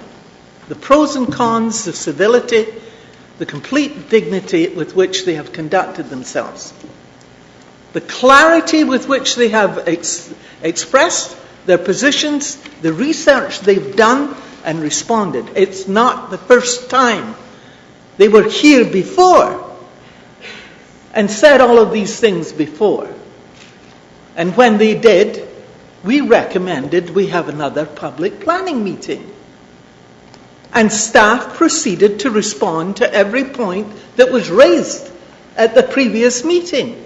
They received, every home received, I think, either hand-delivered or mailed, a couple of pages responding to every point that was raised. And that was, I believe, prepared by the subcommittee. At this point, I can think of no new information that can be presented by staff to this council that will make any difference in anybody's mind. Councillor Abel has said it. He had a firm position and he changed his position after he listened. He wants to go with the majority, what the majority in the neighbourhood decide. The opposition has commended the majority for how they have put their position forward, and the lady hoped and fully expects that tomorrow when she walks her dog, they will say hello to each other the same as always, and I'm convinced of that. So the only problem we have in this room tonight is what's happening at this table. All the work has been done. All the questions have been asked. All the answers have been given. What else do you expect staff to do? Councillor Ballard used the word cop-out. My opinion is what we're proposing now with this amendment is the real cop-out. The people have asked us to make a decision tonight. There is nothing, no more input that can be made into a decision. Mr. Mayor, I have to commend you for this planning that obviously went into the preparation for this meeting. It could easily have been something very different. So I commend you for the effort and the planning that you've made with staff to keep it civil and dignified as it has been. And I beg of you to support. End it now. Decide it now. There is nothing else to be said. Thank you, Mr. Mayor. Thank you, Councillor. I think the thanks go to the people who were attending the meeting. But I appreciate that. Any other speakers to the amendment? Councillor Thompson. Sorry, Mr. Mayor, I apologize. I need a motion to extend the hour. Thank you. Motion to extend. Thank you, Mr. Mayor. Councillor Gallo, Councillor Ballard. All in favour? Contrary. That was procedural. We automatically finish at 10:30, so we need a motion to extend the hour, which takes us to 11 o'clock. Through you to Mr. Maramuno, one of the speakers, former Councillor Varancic, talked about finding creative ways through setbacks, lot coverage. So through you to Mr. Maramuno, if we were to move forward and ask for a report to come back, is that something you can explore to be able to achieve some of the concerns without imposing a heritage district through zoning requirements, coverage, setbacks, and able to keep the character of it? Through you, Mr. Mayor. With respect to that, I mean, staff is currently, as council is aware, undertaking a review of our zoning bylaw. The zoning bylaw deals with, under the Planning Act, how you can regulate property with respect to specific uses and things like setbacks, how big of a building. It doesn't deal with these cultural heritage matters, as Mr. Bray spoke about. So, you know, if we're not proceeding with a heritage conservation district, which really entails establishing guidelines to help manage development and redevelopment in an area, the bylaw, you know, we have restrictions with respect to the bylaw. We really can't deal with matters such as design materials, colors, and that. We can deal with that through site plan process. So, and as we're going through this review of our zoning bylaw, you know, we're hearing some similar concerns from residents who perhaps don't want additional restrictions on their properties, or they want their properties to be rezoned for different uses as we're going through that process. So, you know, we are going through that process, but I don't think it's going to be able to address issues related to, you know, cultural character of an area, or, you know, the values set of a heritage area that you can get to a conservation district, and those sets of guidelines. Just to add, our new subdivisions within town, as we go through the planning process, and council is aware of this, we establish urban design and architectural design guidelines. So we can ensure that we have a consistent architectural vision in our new subdivisions. That's, you know, something recent. I mean, our older subdivisions that are, you know, older than 20 years don't have those set of guidelines. So, you know, the Heritage Conservation District does allow you, council, to establish those type of guidelines and policies that would need to be worked out, obviously, through the Phase 2 process. So I don't really think the zoning is can answer those type of questions with respect to ensuring that the cultural heritage value of an area is protected. It can deal with ensuring that, you know, the scale and size of a home can be controlled, but, you know, those are already established in our current zoning bylaw. Councillor? Thank you, Mr. Ramuno. You know, I think I've read it in Mr. Bray's report, I've read it in staff reports, and I've read it in reports I've seen for other municipalities that have moved forward with heritage conservation districts, and they all talk about the same thing, that to be successful you need widespread support. And there is no real test associated with to move forward or not. So often we have planning applications or different applications come before us, and there is a test to determine whether or not, a test to put a stop sign on a street or lights. Even the ward question in front of us, everything has a test, and it allows us to determine whether or not to move forward with it. In this case, it's public opinion, and the residents have come out en masse on both sides to express their opinions, but there is no test for us to follow. But my concern with delaying the process and waiting for a staff report to come back again is I don't know, as Councillor Buck had said, whether or not it will change anything. I think we'll have the same debate, and the same issues will come up, and the same perspectives, because there are beliefs on both sides, and I don't think that staff report is going to change it. If Mr. Ramuno was able to come forward with other creative ways to address some of these issues, so be it. I think I'd be more open to it. But I've heard tonight some concerns about rifts and divisions, and, you know, without that widespread support, because a heritage district should be something that should be a source of pride for the neighborhood and the community. And so far, I think everybody has indicated that they support heritage preservation to certain degrees, but that moving forward may cause more bitterness and division rather than cohesion and pride.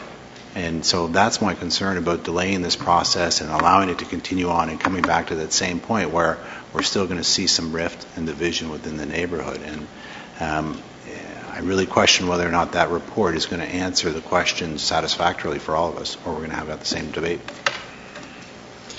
Councillor Humphries. Thank you, Mr. Mayor. I feel that there is more creative ways to address these concerns, and I don't feel that stopping the process tonight and ending it is really the right thing to do. And bear with me. I think there's an opportunity here to look at boundaries, significant changes that we've talked about in the smaller subcommittees.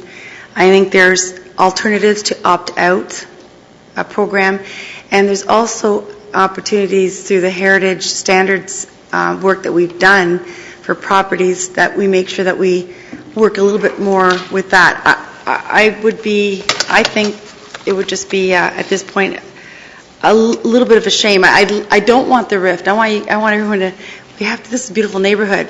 Don't take this to heart. You've got to continue that beautiful environment that you're living in. This came to us, way back when as an initiative that we thought was the right thing to do, wholeheartedly came through us through the strategic plan. We bought into it.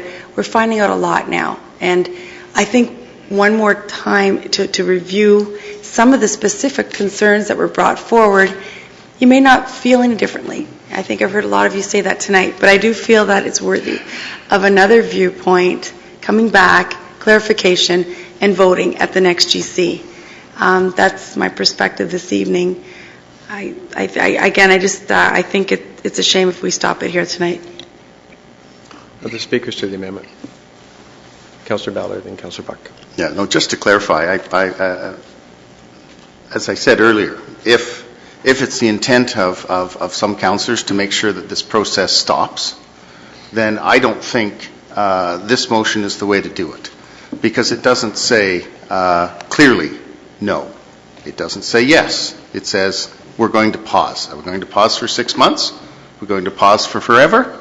We're going to have a continued split in the community of people who will be pushing us to reopen and move ahead, and we'll have people in the community who will forever be trying to get us to make sure that this doesn't ever surface again. So I simply want to take what information has been presented to us tonight. If there are more ideas that have been identified by speakers, by staff, if those could be broadened and presented to us. I have a number of pages of questions that I'm going to go through the report to see if they were answered, and if not, I'll be submitting them to staff.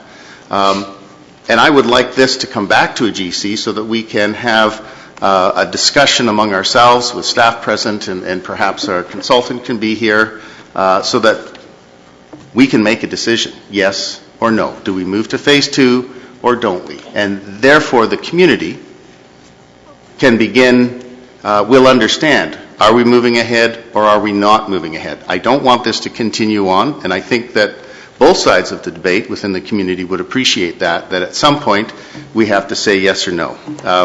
In terms of applying a date to the amendment, I would leave it to staff to tell us. I think they've heard that as soon as possible, but I would leave it to them to tell us when they think they can get this into the cycle. I don't want to create an urgency and get a report that's a bit rushed. So I would leave it up to them.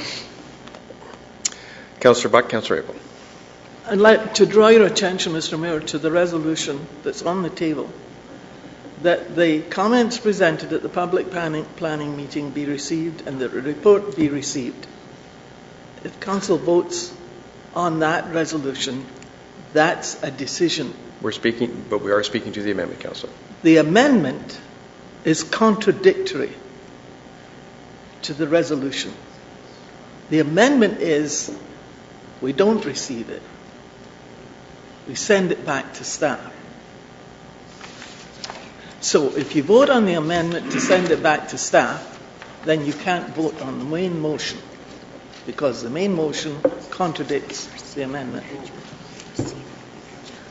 I appreciate and Mr. Mayor, I'd like to add one other thing. We have heard tonight unanimous support for the preservation of heritage, or the protection of heritage in this neighbourhood. Not for a designation, but certainly we have heard unanimous support for maintaining the character of this neighbourhood. We can stop the designation. We don't have to stop looking for ways and means of satisfying everyone with the end of doing whatever is possible under the Planning Act to protect the character of this neighbourhood. If it's a bylaw, such as the one that the Hillview Drive residents asked for and the town was working on, then so be it. But this will not go, will not fly.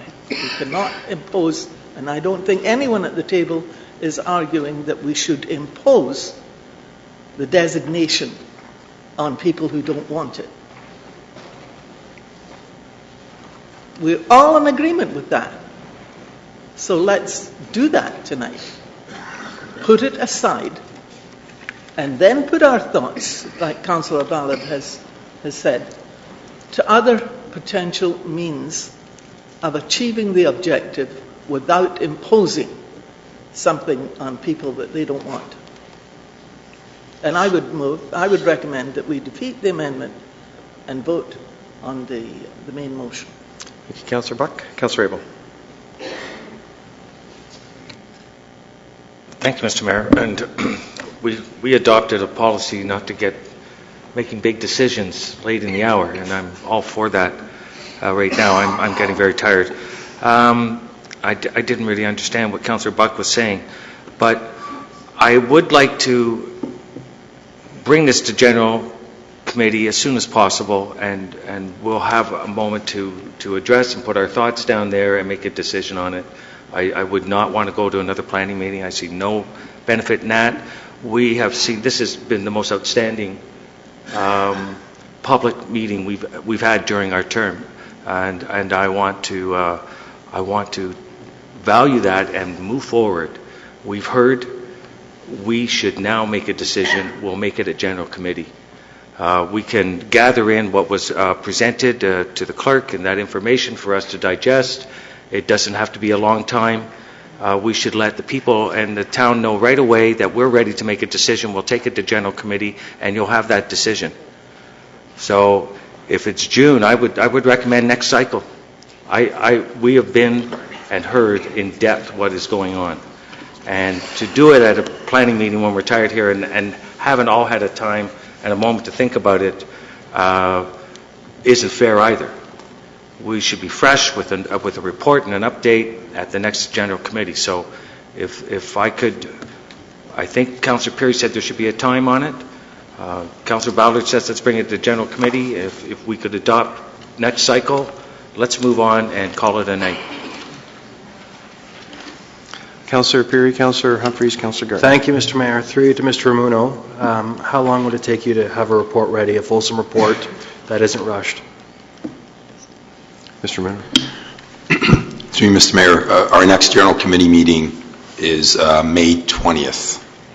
So we can... Sorry. The next General Committee meeting is April 29th. The one after that is May the 20th. Yeah, thank you. So I mean, we definitely can't make April 29th, but we can shoot definitely for May 20th. And we do have 2 GC meetings in June, but we can work towards having a report ready for the May 20th General Committee meeting. So with the mover and the seconder's permission, can we add the timeline of May 20th? Councillor? I'm fine with that if the seconder is fine with that, and obviously staff is okay with it. Councillor Johnson? You're the seconder. I had Councillor Gardner, Councillor Humphreys. Thank you, Mr. Mayor. And I'd just like to say, I've been doing this for 10 years, and I don't ever remember members of the public coming into this chamber and being so respectful of other people's opinions. So thank you so much and for helping us. I think it needs to come back to a General Committee, at the very end, Ms. Kelly mentioned something that I don't think has been discussed, which is the neglected and abandoned properties, and who's going to take care of that, who's going to come and help out the residents with that. That's something that needs to be answered. And I don't know if former Councillor Varanchik is around, but to try and quote him, and it's been said, we as a council owe it to them to find creative ways to preserve the value of our properties and liberties without obstructions and help those who want to preserve the heritage. We need as a council to figure this out, and it may not be just Mr. Runo and the planning department. We may need to involve some more staff if we really want to get creative and then have people walk their dogs and wave and say hi to each other. So, thank you. Councillor Humphreys, Councillor Thompson? Okay, Councillor Thompson. I would agree that we need to make a decision before any more money is spent on this. And, you know, I mean, we started out the evening with a different planning matter, and typically in our public planning process, we receive the comments from those in attendance, and when we're ready, we move forward to a GC meeting and then ask staff to bring forward a report, and we deal with the issue at that time. As we saw earlier tonight on that one issue, we didn't feel it was ready to move forward, so we asked it to come back to a future public planning meeting. And so, you know, I'm glad to see that Mr. Ramuno is able to bring back the report as soon as possible. And that is typically our process, is to receive everybody's comments, and it was fantastic. I think, you know, there's probably 150 people tonight. And definitely in our 4 years, this has been the most that we've had in terms of an issue and a turnout, and the residents obviously feel very passionate about it. But our process has always typically been receive the comments from public planning, ask staff to bring forward a report at GC, and make a decision. And so I'm supportive of that. Any of the speakers to the amendment? I haven't spoken, so I will. I am struggling with this one because although I would normally support having Mr. Ramuno or someone or staff bring back some answers, because I've got a page and a half of questions here and points that were raised, and some of them require some pretty technical responses because I'm not comfortable with the answers that we get. We have insurance experts on one side and insurance experts on the other side, and I find that I can't make a decision based on that. It's just not a good system in my opinion. But at the same time, I don't know what coming back to another GC is going to get us. I don't see anything changing between now and then. I think we'll get some detailed answers from staff in terms of these issues, but I don't know what we can go to the public with on this, because there is, in my opinion, too much polarity on this particular item. And I don't see a positive result out of that polarity, so I cannot support the amendment. So I will call the vote on the amendment, please. On the amendment? Record a vote, please, Madam Clerk. Mayor Daw? No. Councillor Thompson? Yes. Councillor Ballard? Yes. Councillor Gallo? Yes. Councillor Buck? No. Councillor Peary? Yes. Councillor Abel? Yes. Councillor Gartner? Yes. Councillor Humphreys? Yes. 7 in favor, 2 opposed. The amendment carries. Thank you, Madam Clerk. Going back to the main motion then, as amended. There's no further speakers on that. All in favor of the main motion? Record a vote of the main motion as amended, Madam Clerk. Councillor Abel? Yes. Councillor Buck? Yes. Councillor Thompson? Yes. Councillor Ballard? Yes. Councillor Gartner? Yes. Councillor Peary? Yes. Councillor Humphreys? Yes. Mayor Daw? Yes. Councillor Gallo? Yes. 9 in favor, none opposed. The motion as amended carries. I'm sorry, was that in favor or in fervor? Thank you. Thank you very much for coming out. That concludes the meeting. We just have one more piece of business, which is our confirming bylaw, please. Councillor Buck, Councillor Peary, all in favor? Contrary? It's carried. Motion to adjourn. Councillor Buck, Councillor Abel, all in favor? Contrary? Carried.